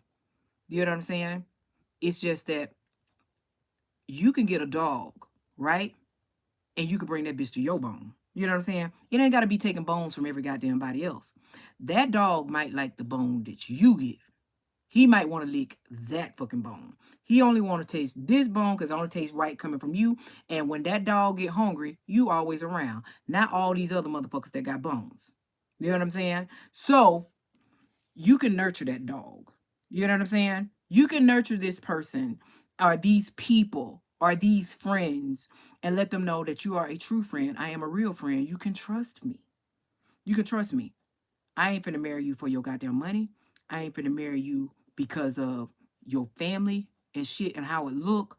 And I'm damn sure not about to get married into no bullshit. And then I know I done married this person for money, but I'm in love with another motherfucker. And then I'm gonna say, I'm stuck here. Bitch, you can have all your shit. You know what I'm saying? Because I'm a bitch that I done been broke and I ain't had shit and I don't got damn food stamps. I don't seen holes in the goddamn floor. It done been cold at night. It done been some days where I ain't motherfucking eat. Now, the only way that I didn't fucking eat is because I didn't want to eat because it ain't like that. I didn't have no food on the table. I just didn't want to eat that shit just then. But I don't went without. You know what I'm saying? I know how to go without. You know what I'm saying? I know how to go and make a damn dollar. You know what I'm saying? I ain't gonna sit here and fucking beg when I get out here and go. But at the same goddamn time, I don't want you for your shit because I know how strong I am. And I know the things that I have went through, that I learned the lesson from. You know what I'm saying? Cheating and fucking around and shit like that. Been there, done that. Play the motherfucker. Been there, fucking done that. Want to get money from a motherfucker and do all the shit. Been there, motherfucking done that. People trying to dog you out and all that shit. Been there, done that. Trying to claim shit that ain't. Bitch, you can't sit here and tell me that me and some of my girlfriends who's always at CVS, bitch, we was on somebody goddamn car taking a damn picture with the damn cameras that you had to damn go and damn get the shit damn developed and shit like that. Taking pictures on everybody goddamn car. You gonna lean on the car like, this is my car, this is my car, this is my car, lying and shit like that. Stealing somebody's work. Right? So what somebody has worked for, and you taking a picture on that saying that shit yours, right? That ain't none of your damn shit you stealing. So anyway, been there, done that. No. So yeah, I did. Yeah, I did. So anyway, been there, done that with all this shit, lying, all that. I'm too old out here to be fucking lying, saying somebody shit, man. Somebody don't work hard for some bullshit. Let me tell you, I get this girl, right? I get this girl, and this person has worked hard, right? Or this guy has worked hard. And it's like, oh, I see you got you a new car. And you know what I'm saying? Or I see you got you a new house or whatever. Nah, that's my man's car. You know what I'm saying? He been working hard and this is a car that he has always wanted. This is damn dream car. This is his baby. This his. I'ma support him. You know what I'm saying? This is shit. I am not gonna claim that this ain't my husband. I'm not gonna claim that. So it's not ours. You know what I mean? You know what I'm saying? He works hard. I'm very proud of him. This is something that he really, really wanted. We have finally gotten to a point where we can get this is. I ain't doing all this shit by myself. We got to this point where we could do it. I ain't doing all this shit by myself. No, I didn't get this big ass house by my damn self. This is what we built. This is a part of our foundation. After we done built our fucking foundation and got a house where this shit drove up in the goddamn driveway. That was another fucking blessing. You know what I'm saying? I'd be happy to say this is the blessing and this is what we have to show for it. This is how we work hard. This is how we work together. Now I do this, I do that right there. I'm not against my partner. It's not that I'm in a competition with my partner and shit like that right there. Oh, he got this, I got that. He got this, I got that. No, we got this. You know what I'm saying? And not only that right there, because when he can't get that and he can't pay for that, I can pay for that. You know what I'm saying? I'm not going to say, get some shit, and that might be too hard for me to. Hell, if I can't do it, if something happened to you, we need to look at these finances again. We need to look at all this shit. People don't look at that. You know what I'm saying? Get in there and build and see what you can damn do. You know what I'm saying? Do your fucking part. Don't try to one up. If you with a person and you see a person, better tell them you goddamn love them. Because while you sitting up there and you being fucking stubborn and you sitting there saying that you ain't telling the person you love them, you ain't telling them that you appreciating them and shit like that right there, it's some motherfucking body else will. It's somebody damn will. It's plenty motherfuckers out there. It's plenty people out here that are good, that's looking for somebody that's good, that sees potential. I was a broken, fat person that somebody seen something in me and changed my way of fucking thinking, of always being broke. I ain't got this, I ain't got that. Then I started telling myself that I'm happy, I'm healthy, I will lose weight. Omen, I'm a fucking rich bitch. I'm always going to have money. I'm going to buy me a car. I'm going to have a roof over my head. I'm not going to be asking people for shit. I'm going to go out and get it. I start talking this shit into myself till my mind start like, bitch, get up and get it. Go get it. Go get it. Go get it. And that's what, it just took me having to pay my rent one time by myself. After a bitch paid $480 damn dollars, you can tell me I wasn't rich. Bitch, like I said, I only had enough money to get a damn sandwich from fucking Subway after that. But after I did that shit and paid my rent on my own, bitch, that was it.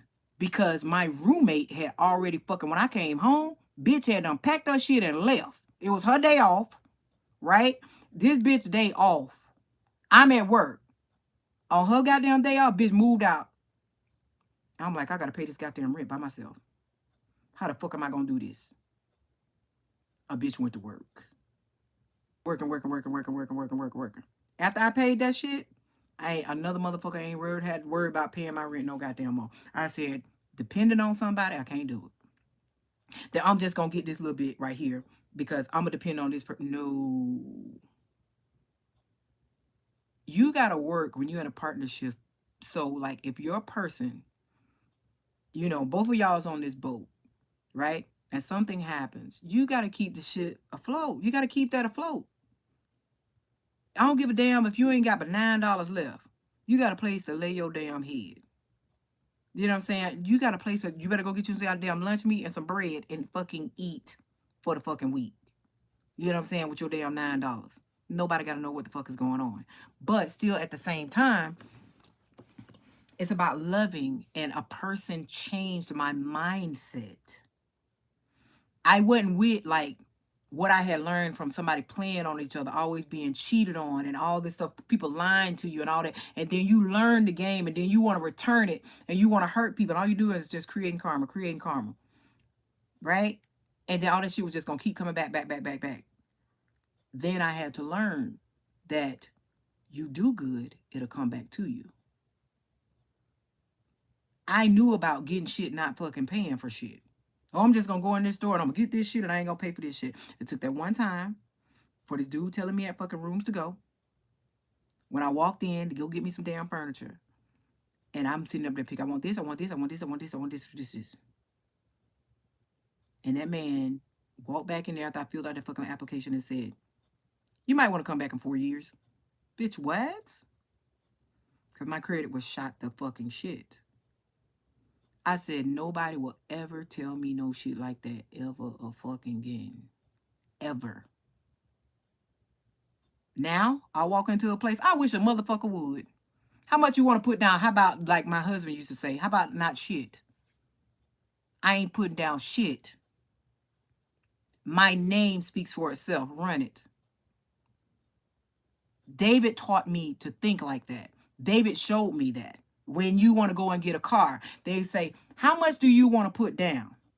David said, how about nothing? That was his words. How about nothing? How about I'm putting down nothing? I was like, what the fuck? And he meant it. And we walk out with a fucking car. But putting nothing. My name speaks for itself. Don't let nobody tell you shit about me. Watch the dog that brings you the fucking bone. You know what I'm saying? Get to know me. Just the same way that somebody can tell you something about me or somebody can tell you about another person. When somebody come and tell you that says, you know, James do this and they don't do that and they don't make none of this, they do that and they dogging out James. Go to James and ask James. Don't say, well, I heard or whatever. Ask. Got a couple of questions for you because I'm real. Ask James. Same thing. Somebody come and tell you a damn thing about me. Come ask me. Matter of fact, bring the same person that told you that shit about me. Bring them with you. Ain't gonna be no goddamn argument or whatever. And just like I have said before, how people sit there and they say this, that, and the other, whatever. And I say, bitch, I am a full fucking receipt. And, you know, people say, have your receipts. Bitch, I'm a receipt. And you should be a receipt. You work hard. That's your receipt. You get to enjoy the fruits of your labor. You are your fucking receipt. You are a full fucking receipt. Nobody gonna sit there and be able to lie and say, oh, this person did this. Oh, this person borrowed me. I ain't borrowed shit from a motherfucker. Motherfucker ain't never bought me shit. No, none. None.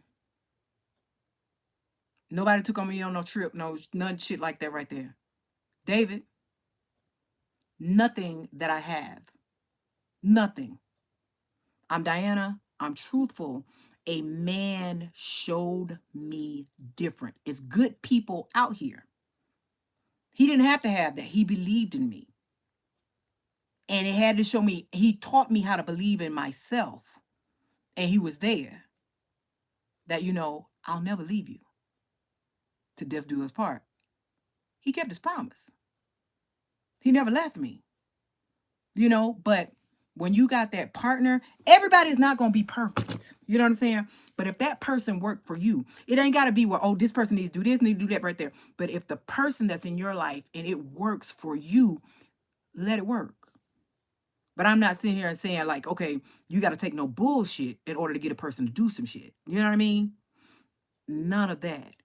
But know your lane, know your path, be respectful, and then enjoy whatever is given to you. Let your ancestors come in, because y'all, let me tell y'all something. They will show up. Pay attention to your goddamn dreams. They will show up. When you sit there and say, dang, I dreamed about my mom last night, and you know that your mom, you know what I'm saying, passed away some years ago. Why do you think you dreamed about your mama? Your mother is visiting you in a dream state. That's why you dream about your mother. When you sit here and you have horrific dreams and stuff like that. Oh, he does. When you have, I dreamed about David the other day as if David was here. And I asked him questions. I asked him a question and he said, yes, I see it. I see it. And it was just him, like he was healthy, here and healthy, and nothing had ever like happened to David. And so, but when you have, like I said, when you have your person and somebody that's in your life or where that has been good to you or is good to you, you appreciate them. I say a lot of things that I have seen dark energies in a lot of people. And a lot of people, I have been in their life, and the only reason why I've been in their life is for a reason. And it's going to start a spiritual awakening. If I'm in your life, you have experienced some type of change in your life. Trust me, most people that I am in their life, they have experienced some type of hurt or are about to experience a deep hurt. Most of, if the person has not already crossed over, somebody's getting ready to cross over. That's everybody that I've been in their life. It's some type of hurt, heartache, pain that they have suffered or continue to suffer is the reason why I don't show up. It's just that they're brought to me. It's some deep and that they need help from.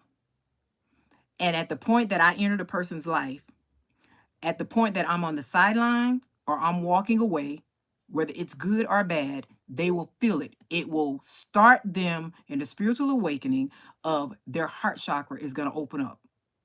They're going to begin to release. They're going to see that they can love, and then they're going to start healing, and they're going to want to do better. It's going to inspire them to do better. It's going to start them to start praying and know that he's real. Something is happening. Why am I feeling like this? If I have been in your life, you have been around me physically, you've experienced it. Somebody's crossed over in your life. That's every person that's been around me. I don't care what they say. Or the person has brought somebody to me that's crossed over. That's 100%. Every single person. Then you ask yourself, oh shit, this is true. I've lost a person. And Diana is in my life. Why is she here? I bet that scares a lot of people now. Why is she here? Right? Exactly. And it's somebody, and it's something where I've talked to a person and then the connection. And then I learn what a part of my purpose is. Learning what a part of my purpose is, not, knowing a long time ago, but then I kept trying to put a lot of things away, put the healing, to lead people, being a healer, but then having other gifts, and then having other people to actually see things that happen. People get to experience things as they talk to me and stuff like that. They get to experience shit. You talking with me on the phone and shit like that? You talking with me on the phone and you might experience something in your house.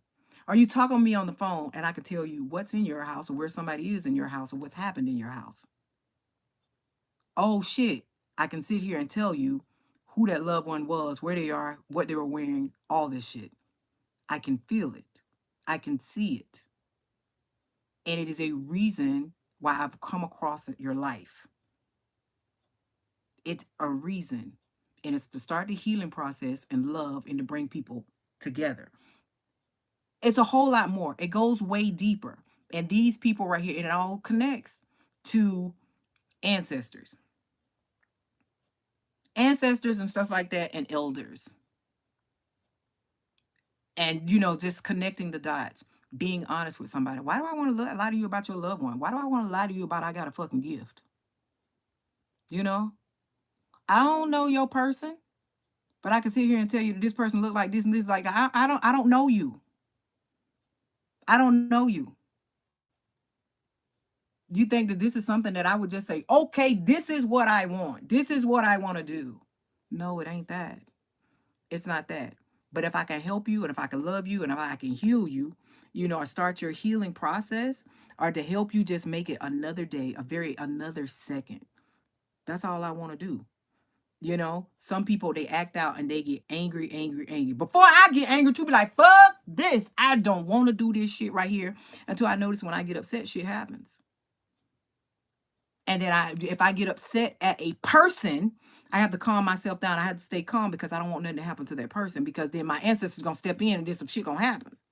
You know what I'm saying? And then the karma going to show up like quick like that right there. You know what I'm saying? I don't need that. I don't want that. I don't want to hurt nobody. I don't do shit like that and stuff. But like I said, it took this man showing me I can love you. I can love you enough to heal you, so you won't think that nobody will cheat on you, disrespect you, hurt you, all that. I can love you. I can be here with you, all that. And with all of that, he was pouring all that stuff into me. Not just that, not just sexually, that mentally, emotionally, physically, spiritually, everything pouring into me.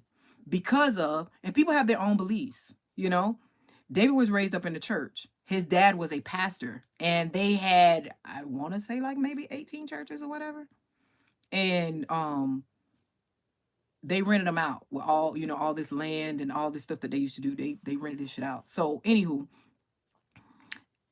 when you are taught, because all of us are, you know what I'm saying? You're taught, your family, they take you to church, they take you to prayer service, they take you to Sunday school, whatever. And these are some things that you're taught when people are speaking to you. I'm not telling you to believe everything that I believe or whatever. I'm just telling you what I know and what I believe. I'm not trying to push my beliefs off on you. You know what I'm saying? I would never do that. You know what I'm saying? If you believe this way right here and you said that you was this right here, I don't give a shit. You know what I'm saying? I'm saying I'm spiritual and you're religious. I don't give a fuck about that. Long as you love me and you believe in whatever you believe in and you treat me good or whatever, and I mean, we just still elevating, okay. I'm not going to say I can't love you because you like this. If I was sitting here stuck on a fucking color or whatever, I can sit there and say, David, I can't marry you because you ain't black. You full of shit. You know what I'm saying? I have to love my own race. Bitch, you black and shit. You know what I'm saying? Maybe that's your thought process. That's what old way of thinking. You know what I'm saying? Instead of having an open mind to receive all of your blessings. You know what I'm saying? But you got a fucking closed mind. You might be done closed off some shit. You know what I'm saying? And people sit there and say, money is the root of all evil. You're a fucking lie. Money is not the root of all evil. The love of money is the is the root of all evil. You being greedy, the love of it, not money. You know, that's what they say. That's what they say. Bitch, get your facts right. You're right. That's what they say. And they is wrong. You know, money is the root of all evil. No, it's not. That's a lie. The love of money is. Okay? So don't be saying that's what they say. Go by what you know. You know what I'm saying? Don't let they come and tell you about Diana. You know what I'm saying? That's a lie. Come to Diana. And then you will find it just like I'm going to come to you. You know what I'm saying? Jackie come and tell me, hey, Abel said this right here. Come on, Jackie. Come on. Come on. Come on. Hey, Abel. Me and Jackie was having a conversation. Jackie was like, hey, no, Jackie. No, we're not going to argue. I'm not fighting or whatever. Jackie was saying these things right here. But I really want you and Jackie to ask me the things that y'all talked about in this conversation. I'm not arguing, no nothing. I need you to ask me about me. Don't let nobody, because I'm on my right path. Don't let nobody come and tell you anything about Diana. Don't let nobody come and tell you anything about your loved one, the person that you love. When you loving somebody, you know that motherfucker better than anybody. You know what I'm saying? They might think they hiding stuff, but people, they pay attention. They do pay attention, you know, but you should know your person better than anybody. If your person ain't letting you in on shit and hiding shit right there, that ain't your person. If I love you, I want you to know every damn thing about me. I was constipated last night. You know what I'm saying? And I needed a suppository. I want you to know everything. Yeah, you might not want to know about this shit right here. I'm telling you everything about me. Nobody needs to come and tell you shit about me. I love you enough that I want you to know everything about me. I needed David, and I didn't know it. When he sat me down before, you know what I'm saying, and saying that, you know, we discussed that we were going to be together, his words to me were, I got what you need. And I did not know I needed him like how I did. I needed him, and he taught me a lot. I became strong. I became a woman. I became different. I became my way of, I don't feel like going to work today. I don't feel like being lazy. Call out. Then when you get your check, it ain't shit. He changed my way of thinking. He changed my way of me want to borrow money. He changed me. And I'm not embarrassed to say anything about it. You know? I'm not ashamed to, like, if I'm here in front of all these people and all my resources and shit that I got, I'm not embarrassed by, okay, bitch, you got millions, you live here, you drive this, you got all this shit, all the resources and shit that I got, right? I'm not ashamed, like, you know what you do back then? Bitch, I was on stamps then. And laugh about it. And be for real. But I bet you won't tell your goddamn friends because, see, you trying to save face and you wear a mask and shit like that. You ain't gonna tell about the shit that you goddamn did when your ass is broken down, bankrupt, and all this shit right here. And then you trying to steal money and bills of money and all this bullshit right there until you decide that you want to change your goddamn life around when you thought your ass was fucking going to prison.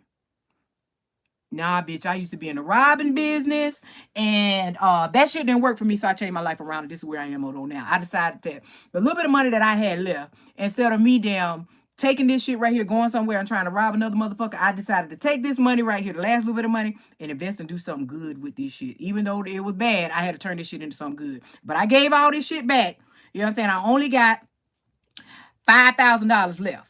I'm gonna take this $5,000 and I'm gonna invest in some shit. And now when it give me a damn return of damn $10,000, I'm gonna take this $5,000 and where I took it from, I'm finna donate this shit and get this shit back.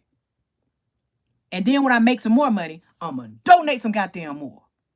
You know what I'm saying? Because I shouldn't have took this shit. And as long as it's on my heart to keep giving back to where I stole from, I'm gonna keep giving until I feel as if my karmic debt has been paid off.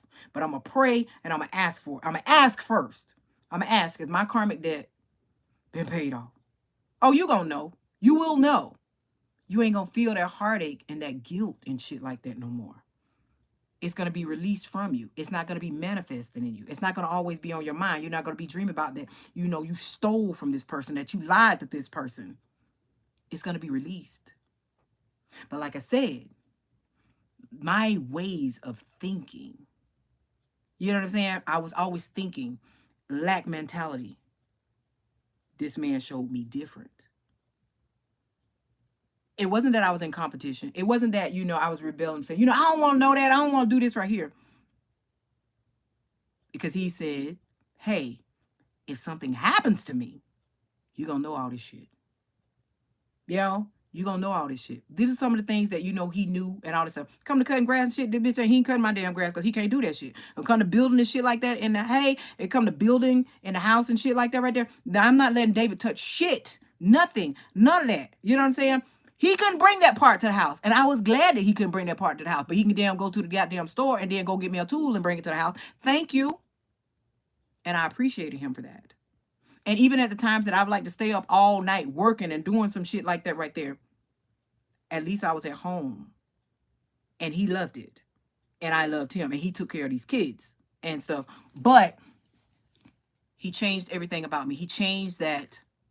Even though the school and stuff that I went to, he changed me as what I'm saying, that love and unconditional love has no color. It has no weight.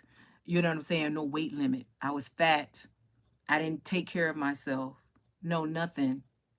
You know, it didn't have the attitude and stuff that I had, you know, the anger and stuff that I had, you know, said he taught me these things that, hey, no matter how hurt, how broken you are, you know, I'm strong enough to stay in there. But see, that was a part of why he was sent into my life. He said, I have what you need. And he had what I needed to change all that shit. Then next thing you know, I wanted to do better. I wanted to look better. I wanted to be healthy. You know what I'm saying? I'm sitting here and I'm seeing this man that's healthy. And I'm around here, I'm out of shape. I'm fat. I can't like stand long my left leg. I'm sick. I got high blood pressure. You know, I got a CPAP machine. I can't hardly do anything. But yet and still, this man still loves me. And I'm looking at him like, how did I get this? How did I get this person? But I'm looking at the look of the person that I had and the position of the person that I had, and not thinking that this person is loving me for me. This man really, really loves me. And then it dawned on me. This bitch really love your ass. This bitch love your ass. He love your ass and he love your ass. And he loved my ass. You know what I'm saying? And then when I decided I wanted to lose weight, the same person that I have right now, which is Kelly Fan, I said I wanted to kind of, you know, good outfit. I was going to be having this meeting and I'm fat as shit. And I was going to be going in front of like all these dudes. And I was just so nervous. And I told David, I said, oh my goodness, I'm so nervous. I'm going to be going in front of these people tomorrow. And, you know, and I'm fat and all this right here. And I needed to go get me an outfit. I didn't shop. I didn't know where shit was. I said, I need to go to Target and get me an outfit. And I went to Target. And I got this big old ass shirt and these big old ass damn pants. And I put it on. You know, you're always pulling at your shit. And I got it. And I went to that meeting and I was just thinking about how I looked and all that stuff right there. But this man took me and he accepted me for who I was and loved me. When I came from the meeting, he asked me how was the meeting. I said, the meeting went very well. I just hate that I had on all this right here. And then this damn necklace and shit. He said, I want you to go somewhere with me. So he drove me and we pulled up to Kelly. So, but what I didn't know was David had a few outfits. He had a few big outfits, right? And he had some pictures. And he tells Kelly, I want her to wear these things. So I'm at this point, I'm on my weight loss journey. I'm starting to, you know, do weight loss. First of all, when I start to believe in myself, sometimes David would try and hold shit back. And I kept telling him that I wanted to have weight loss surgery. I want to have weight loss surgery. And he was like, we can't afford that. We got these kids. We got these bills. And that's a grip. We can't do that. You can't have it. And it hurt me, right? And I wish that, like I said, I have it online where I wrote this story. It's online somewhere where I wrote this story about me being so big, and I was with this person that I didn't think really understood me for how big I was, but he was healthy because he always did PT. I'm with a person that's fit, and he always says, you can lose the weight, you can go on this, you can just lose the weight and just do it that way. Y'all don't understand that. When you have an eating addiction, it's just like drugs and stuff, and it was like that for me. So he was like, you could just lose it on your own, you could just lose it on my own. No, I had an addiction. But on that part right there, he was strong-minded as in working out and all that stuff. And so then it came where the military was paying for weight loss surgery. I had no idea. David held that away from me for 2 years, that the military had said that they were going to be paying for the weight loss surgery. When David got ready to tell me about it, it was because they were now putting this email out to the spouses. It was going to be out to everybody instead of just going to those who were active and stuff. And he knew I was about to get that email, so then he told me about it. And man, let me tell y'all, that very next morning, I was out the door and to the damn doctor. I'm out the door and to the doctor. I'm about to get this damn weight loss surgery. But as I started to lose the weight and stuff, he took me to Kelly and said, I want her clothes to be tailored to her body. I want you to put it as tight, but sexy, but not unattractive as you can. I want it to fit every curve that she had. Then I had some fucking rolls. You know what I mean? And he would be sitting in a chair and she'd be pinning and pinning. He'd be like, no, tighter, tighter. I want it tighter, tighter. The person that was on the inside that I was embarrassed to talk about, David had already seen it. The person that was on the inside of me and mentally how I wanted to dress and be sexy, he had already seen it. So why I have Kelly, why I love being sexy, why I like all my clothes and fucking stuff tailored and stuff like that, David had already seen that and believed in me. And like, be you. I don't give a shit. I just want you to smile and be you. I know you like sexy. I love you being sexy. I love it when you smile. It's a turn on for me, And as I began to lose weight, the clothes just kept getting sexier and sexier and sexier. And I come home and I got a fucking gift, and David done ordered some shit and it's sexy and all that stuff. And I loved my stuff being tailored. I loved the change. I loved role play. I loved how I got into all of that is because my husband seen me change so much. How do you see a person go from 26 all the way down to a size 2? How do you see that?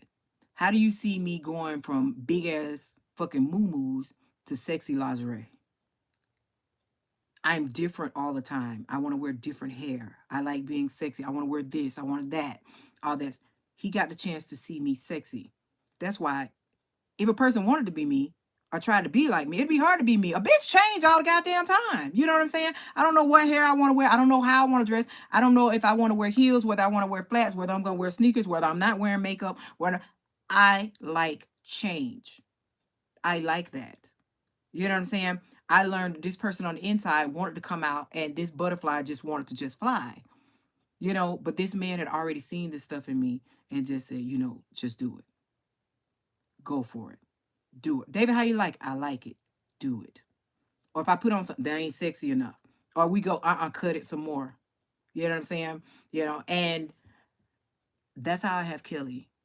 That's why Kelly does all my clothes and stuff. Like if I go to Kelly now and I say, cut this way, cut this way. She's like, nope, not sexy.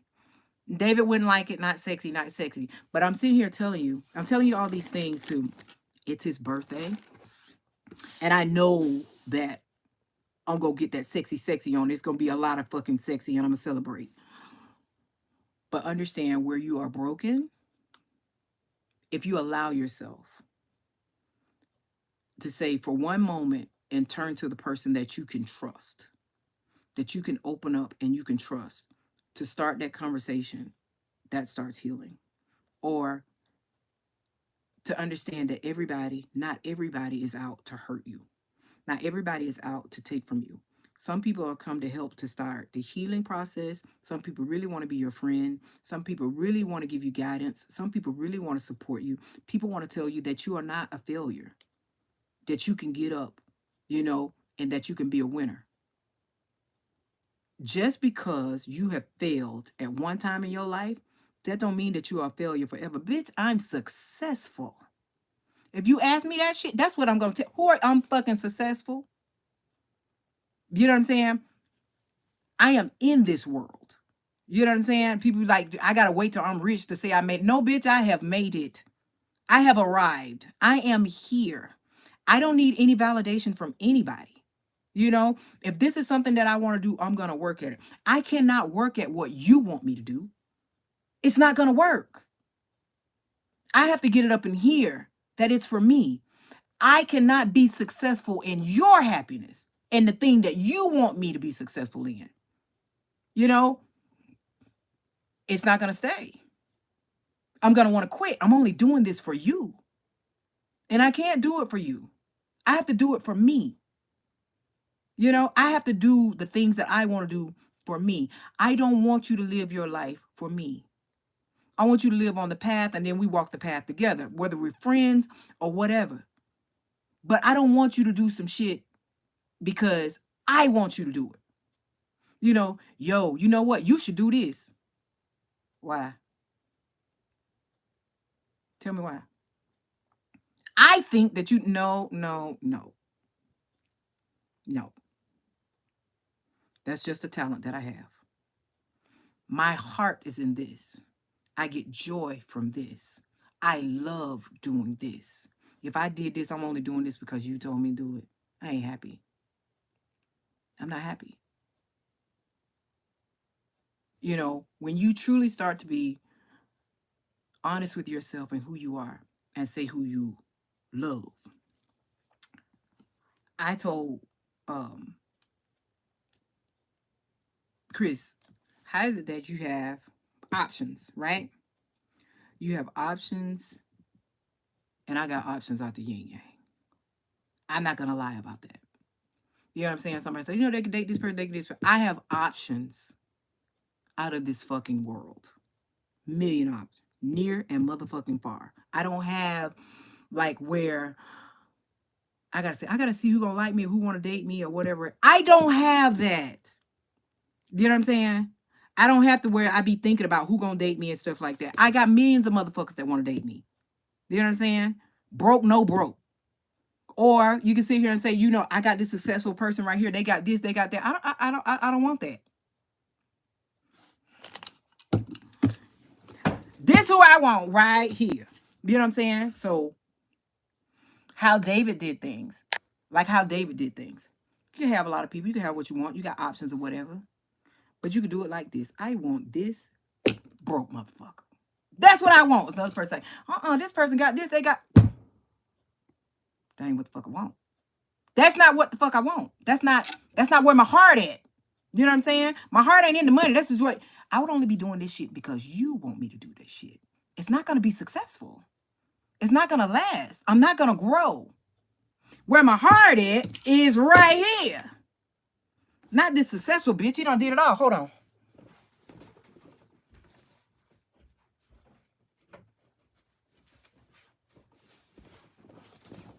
So when do you be honest with a person? So if you have a... I don't know if this bitch gonna go off. Hold on. Okay, then. But anyway, if God shows you that you can survive, right, with $7,000, and you can survive, and you know how to manage your money, you could be happy and you living off $7,000, and you getting everything that you want in life off of $7,000, everything, and you're happy and you're content, right, with the life that you're living, no problems whatsoever. More money, more problems, right? Because people do all kind of shit, and then you got all these folks that want to take from you.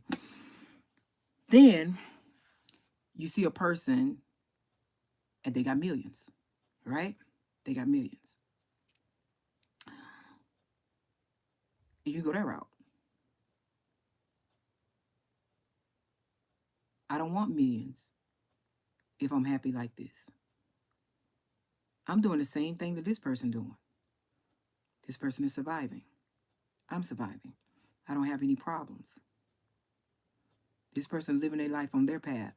I don't want to come in for the things that God has given you and be a taker. I don't want that karma. The only reason why I'm getting with you is because I want to take from you. I'm only looking at you for whatever your blessings are, not your heart. I can't do that. If I can love you while you got money, I can love your ass when you broke. That's when people don't understand that, hey, they start thinking that, hey, if I break up with this person gonna take me for all I got. Bitch, take it. I got a talent. I can rebuild this shit. Take it. You're not gonna be able to keep it because you don't have the talent that I have to keep the money coming in or keep whatever the blessings are coming in. You don't have it, you're gonna lose it. It's gonna be taken away from you. Take it. Take it all. I still have my heart. I still have my dignity. I'm happy. And I could be successful again. But one thing I don't have to worry about is this heavy ass burden. You better lay down them burdens. Sometimes it's burdens in your life and you're being tested. And some people sit there and say, I'm going to stay unhappy because this person is going to take all I got. Bitch, take all I got with this heartache, this heartbreak, this fucking stress, where you're trying to give me a fucking heart attack. You know, I'm not doing well mentally. I'm not doing well physically now. I'm not doing well fucking emotionally. And spiritually, I can't fucking connect with you. Take all this shit and let me start the fuck over. That's how I am. So when I get with somebody and a man tells me, and I know when it's going to light a fire up on my ass,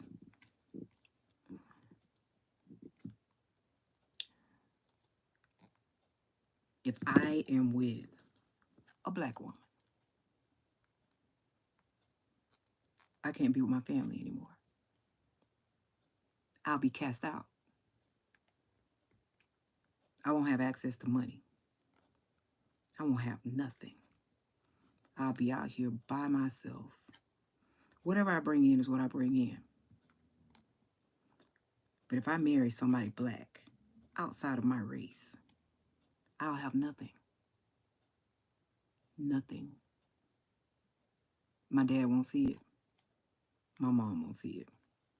I can have nothing with my family. If my family gets caught around me, they get nothing.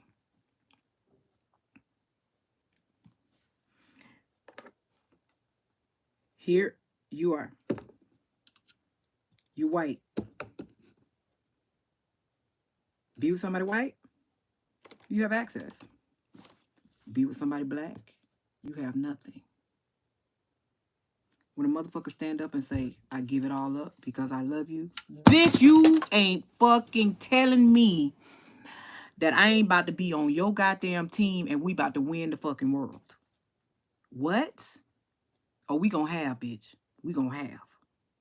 You ain't about to motherfucking tell me you give up every goddamn thing to motherfucking love me.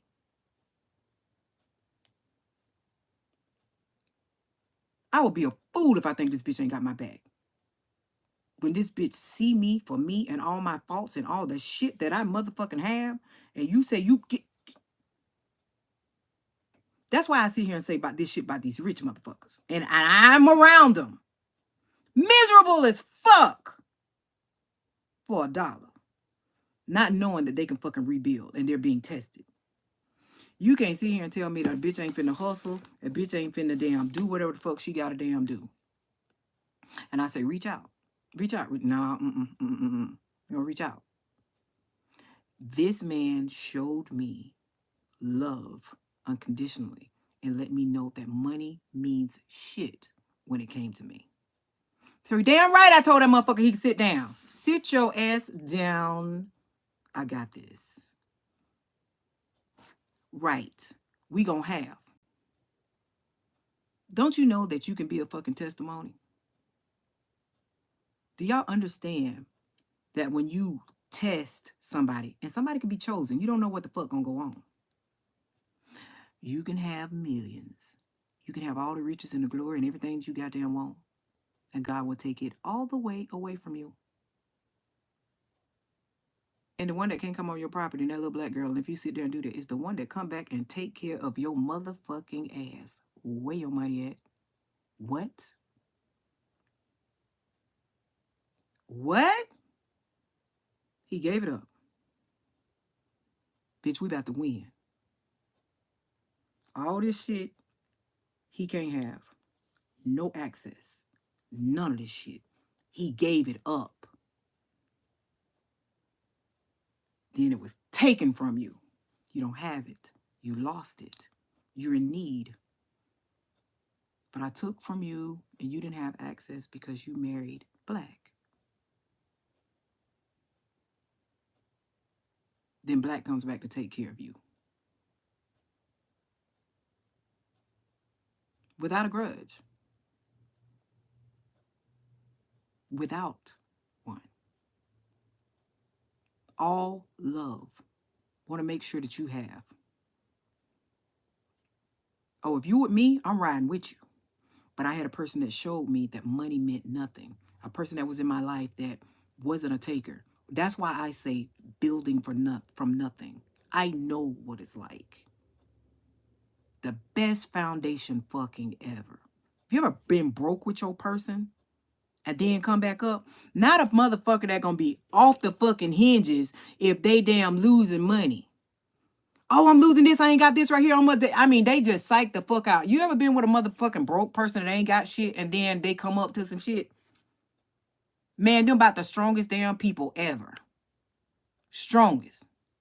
I ain't gonna have it. They gonna be like, look here, don't worry about this shit right here. Look, we got this and we gonna pay this right here. We can pay this. You can't pay that shit. You can't. We'll work on it. We gonna work on this shit. But fucking never, you ain't finna be going damn crazy, committing suicide, all this damn bullshit, being embarrassed to somebody. If you can't fucking pay it, you can't pay it. Right now. Work on that damn shit. I'm sitting here saying people that's born with silver spoons in their mouth and they just been given shit, they really don't know how to appreciate shit. And they really don't know how to come back from anything when they're losing it. That's why opposites attract.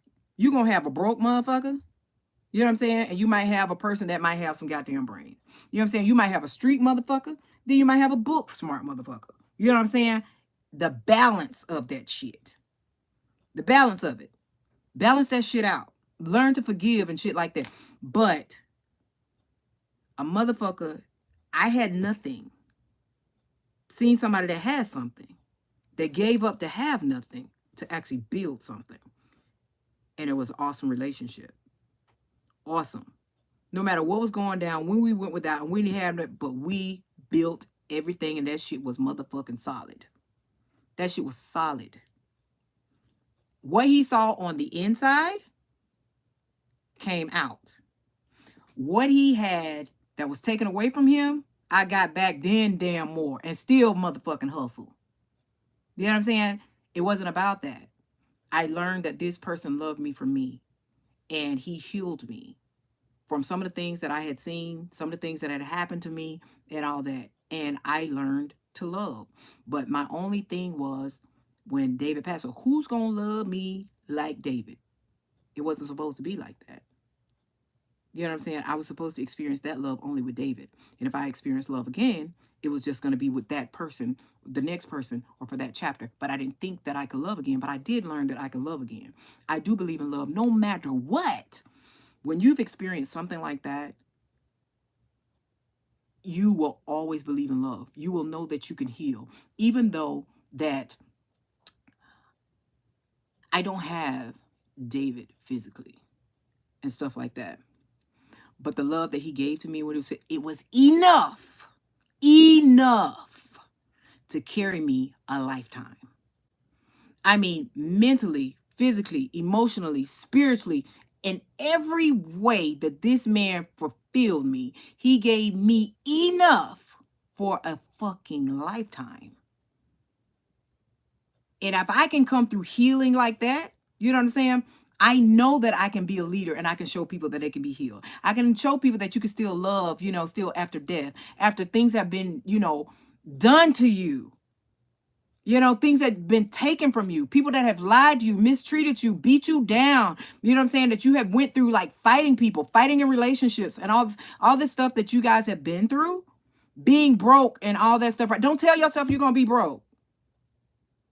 You know what I'm saying? Start speaking positive things into yourself. Look in the mirror and tell yourself, I'm rich. And see yourself as rich and bring it to you. I'm wealthy. See yourself as wealthy. You want that car? Put it in your mind. I'm going to get it. I'm going to get it. I'm going to have it one day. Guess what? A day comes every day. One of those days, you're going to get that car. One of those days, you're going to get that house. One of those days, you're going to get that job. One of those days, so just say one day.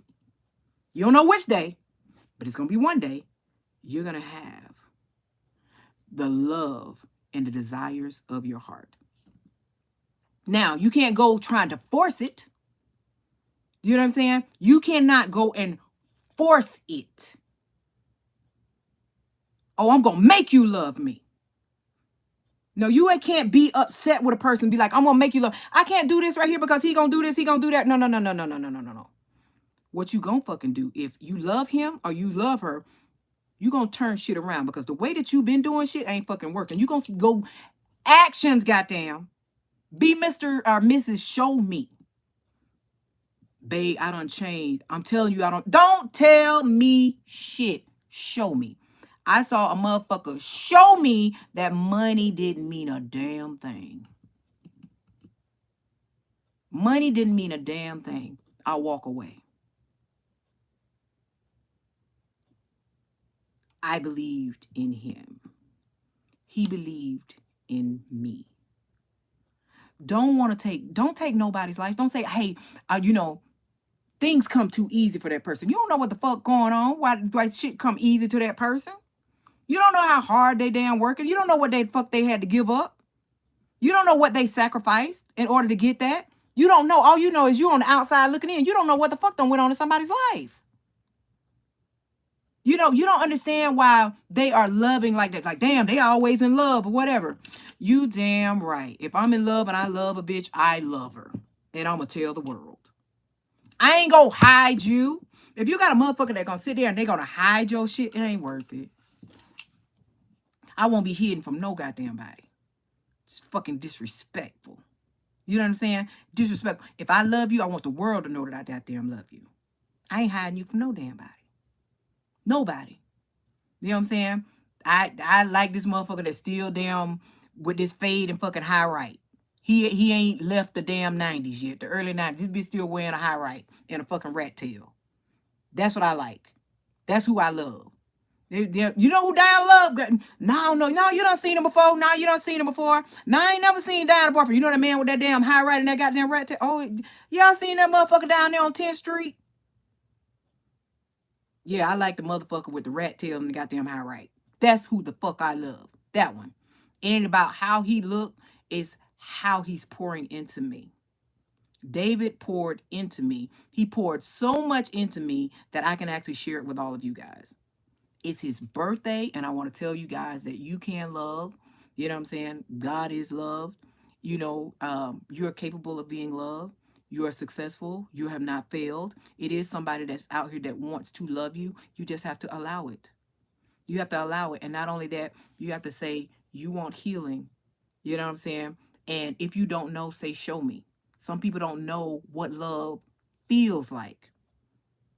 It doesn't have a look. It doesn't have a look. And love shows up. Okay? Somebody can be nurturing you, and that's what happens. A person nurtures you, and then you wake up one day and you're in love. You didn't even know that person was nurturing you like that. You didn't know that person was holding your heart like that. You didn't know that person was massaging your heart and loving you so much that one day you woke up and you fucking in love. What you think happened? What you think happened? That person was doing something real good. But they was doing it to your heart. Healing. giving you something that you need, or talking to you, being there for you, being a guide, being showing you a real friendship, a real companion, understanding who you are and not judging you who you are. Yeah, you have shortcomings, but that person accepts you for who you are. This man accepted me for me while I was fucking fat. I felt like I was unattractive, all these things, and then he could have picked from anybody. He could have stayed with his race and had everything. Omen stayed with his race and had everything. That's why I say building from nothing to have something.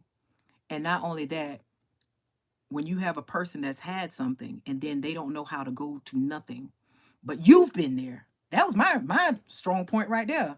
Bitch, I know how it is not paying a light bill. I know how it is not, having, your money to pay your rent. I know how it is. I know how it is when you like damn struggling. I know how it is from damn check to check. Shit, I know how it is when you ain't getting no damn check, when you ain't going to work. I know that part. I'm strong on that. I know that. I know how it is going without. You ain't used to that because y'all did, but hey, we can make this shit work. You teach me this, I teach you that. Let's be this couple. And we did it. And I know I can do it again because all it has been doing is manifesting in me ever since David has been physically gone.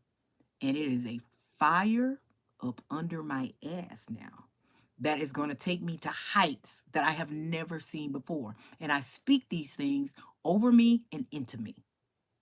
People's like, she thinks she all that. No, no, no. I don't think I'm all that. I think I'm this, some more shit, some shit I don't know about, some shit that somebody ain't never seen. I think I'm all of that in the damn bub. I think that I'm the shit that ain't nobody spoke of. I'm the shit that people ain't never fucking heard of. I'm the shit that people hadn't even fucking goddamn made and all this shit because people making shit all kind of every day. I'm a lot of that. I don't think I'm just all that. I'm more than that. I'm that, and this, and a whole motherfucker that. Yes, I think very highly of myself. If I don't, you know what I'm saying? Who gonna think of that? And a motherfucker gonna get mad because I said that. I don't give a shit, but this is me. And you should think that way of you too. But I'm not gonna rub it in your face every single day that hey, I'm all this and I think I'm this, that. No.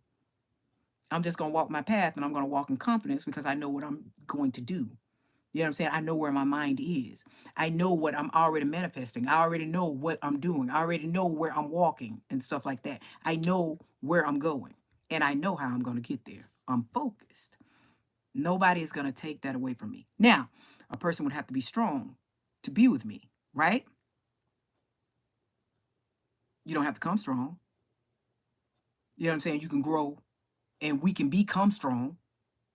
You know what I'm saying? That's how it has to be. A person don't walk in, you just got everything. It doesn't be that way. So, love and real love, I believe in that. And I'm just saying these things like, celebrating and thinking about him on his birthday and the things that he has taught me and how he was with me and how he nurtured me. And then I began to nurture myself and the things that he saw in me, then I started to believe it. And how he loved me, then I start to learn to love myself. Oh, I like this about me. Oh, things that I didn't like about me. Oh, I like this about me. Oh, I'm changing. I like this about me. I'm starting to like this about. So I liked so much till people say she thinks she all this and that right there. I had somebody to nurture me. To my health was bad. Spoke was very positive. Spoke these things over me that will write stuff on our mirror in our bathroom. I walk in and I see this, and it'll say on the mirror, "Smile," and I look at that shit, and I just smile. The energy that was just left written on the window. You know what I'm saying? He had a dry erase marker that he would write on the mirror. Smile, baby. I love you. And I see it. And that energy just hit me. And I smile, be like, and I open the door. I was like, oh, I love you too. And then that just changed the energy for me walking in the bathroom. You know what I'm saying? And then it goes from, like the exercise and stuff like that. Guys, the energy change it. Tell people that you love them. Tell them that you care for them. Speak up. And also speak over yourself first. Love yourself. And then people might think that, you might think that you can't love a person. You don't know a person. Ask them. Talk to them. That person has been through things and stuff like that. But anyway, I'm getting ready to get off of here. It's David's birthday. I hope you guys wish him a happy birthday. He was an amazing, loving man to me. And, the kids that we have, they're very respectful, have never been to jail. Well, now they get out of hand. Kiara get out of hand. Sometimes you want to knock the shit out of them or whatever. But she's just like fucking David. But, anyway, I'm grateful for the life that I had with him and the time that I shared with him.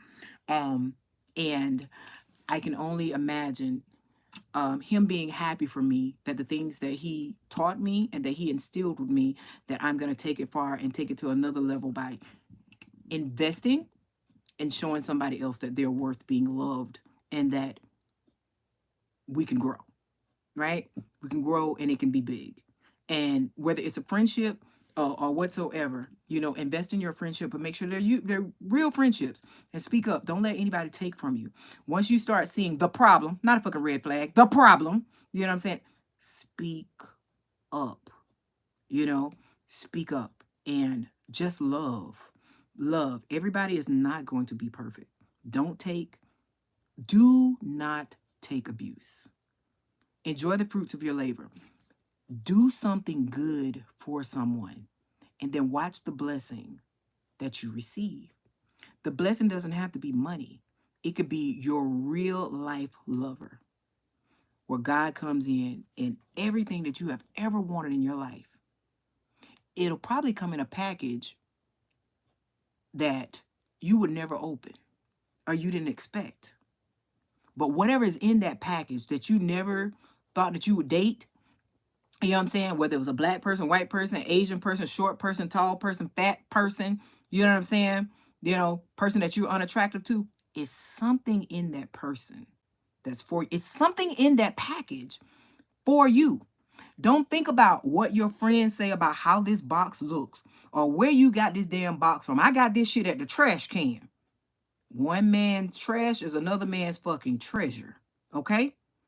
Or woman's treasure, however you want it. Or where the fuck. It's something in that shit. Something drew you to it. It's something in there for you. It's something positive in there for you. That person, whether you walked out of this person's life or this person is in your life, what positive did you get from it? It's something in there good. If you are spending time with this person or spent time with that person, it's something. I don't give a damn if they bad or what. It's something within that person that God brought to you. It's something in there. It is a prize in there for you. If it's not the full person, it's something that you needed to get the lesson or something that you needed to teach, and then you got something in return. It's something in it. Pay attention. Don't miss that damn phone call because the job goddamn coming, right? Don't let this person walk by you and you have a dang grudge. Don't hold. That's too much energy. You know what I'm saying? Ask for forgiveness. Forgive yourself. Forgive yourself for you still holding all this right here. It's something in the person. It's something in that job that you are supposed to get out of it. What is it? Did you stay there long enough? Are you still stuck in your ways and not wanting change and understanding why don't you have? If you got to lie about something, you're doing something wrong in your life. Taking a picture of this house, this is my house. Bitch, you don't know what the fuck you just attached yourself to. It could be some fucking demons right there in that photo, right there with you. You don't know what you attached yourself. People don't pray over shit. That's why you're supposed to pray over your food and shit. But allow yourself to receive what is for you. Don't stay in no damn relationship for the look and shit like that right there. That bitch cannot have an eye to fucking tomorrow. And you still gonna stay in that goddamn relationship. You be trying to get the fuck up out of there real quick. And that's your goddamn karma. You know what I'm saying? And then people gonna know you for you not staying there when some damn shit went down. They're gonna see what type of person you is. Ain't nobody gonna want to beat your ass. You know what I'm saying? So don't stay there for money. Don't stay there for looks. Don't stay there for somebody else's fucking blessings and stuff like that. If it's meant for you to share something with that person, y'all gonna go into business, y'all gonna do something, and it's gonna start adding on or whatever.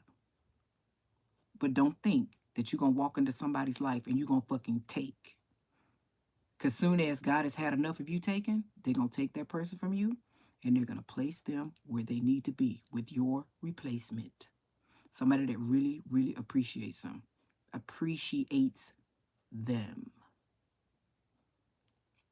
Don't let color stop you from really unconditional love. Don't let grudges. Don't let money. Don't let competition. None of that stop you from that. And remember, if a person wants to take from you and talk from you, they'll never come into your face and tell you these things in your face. It's been a lie. A lie has to tell a lie, and it tells a lot about that person. That person is a coward and stuff. And I don't know who this is for, but understand that you are not a failure. If you have been on drugs, it's not like you can't get help.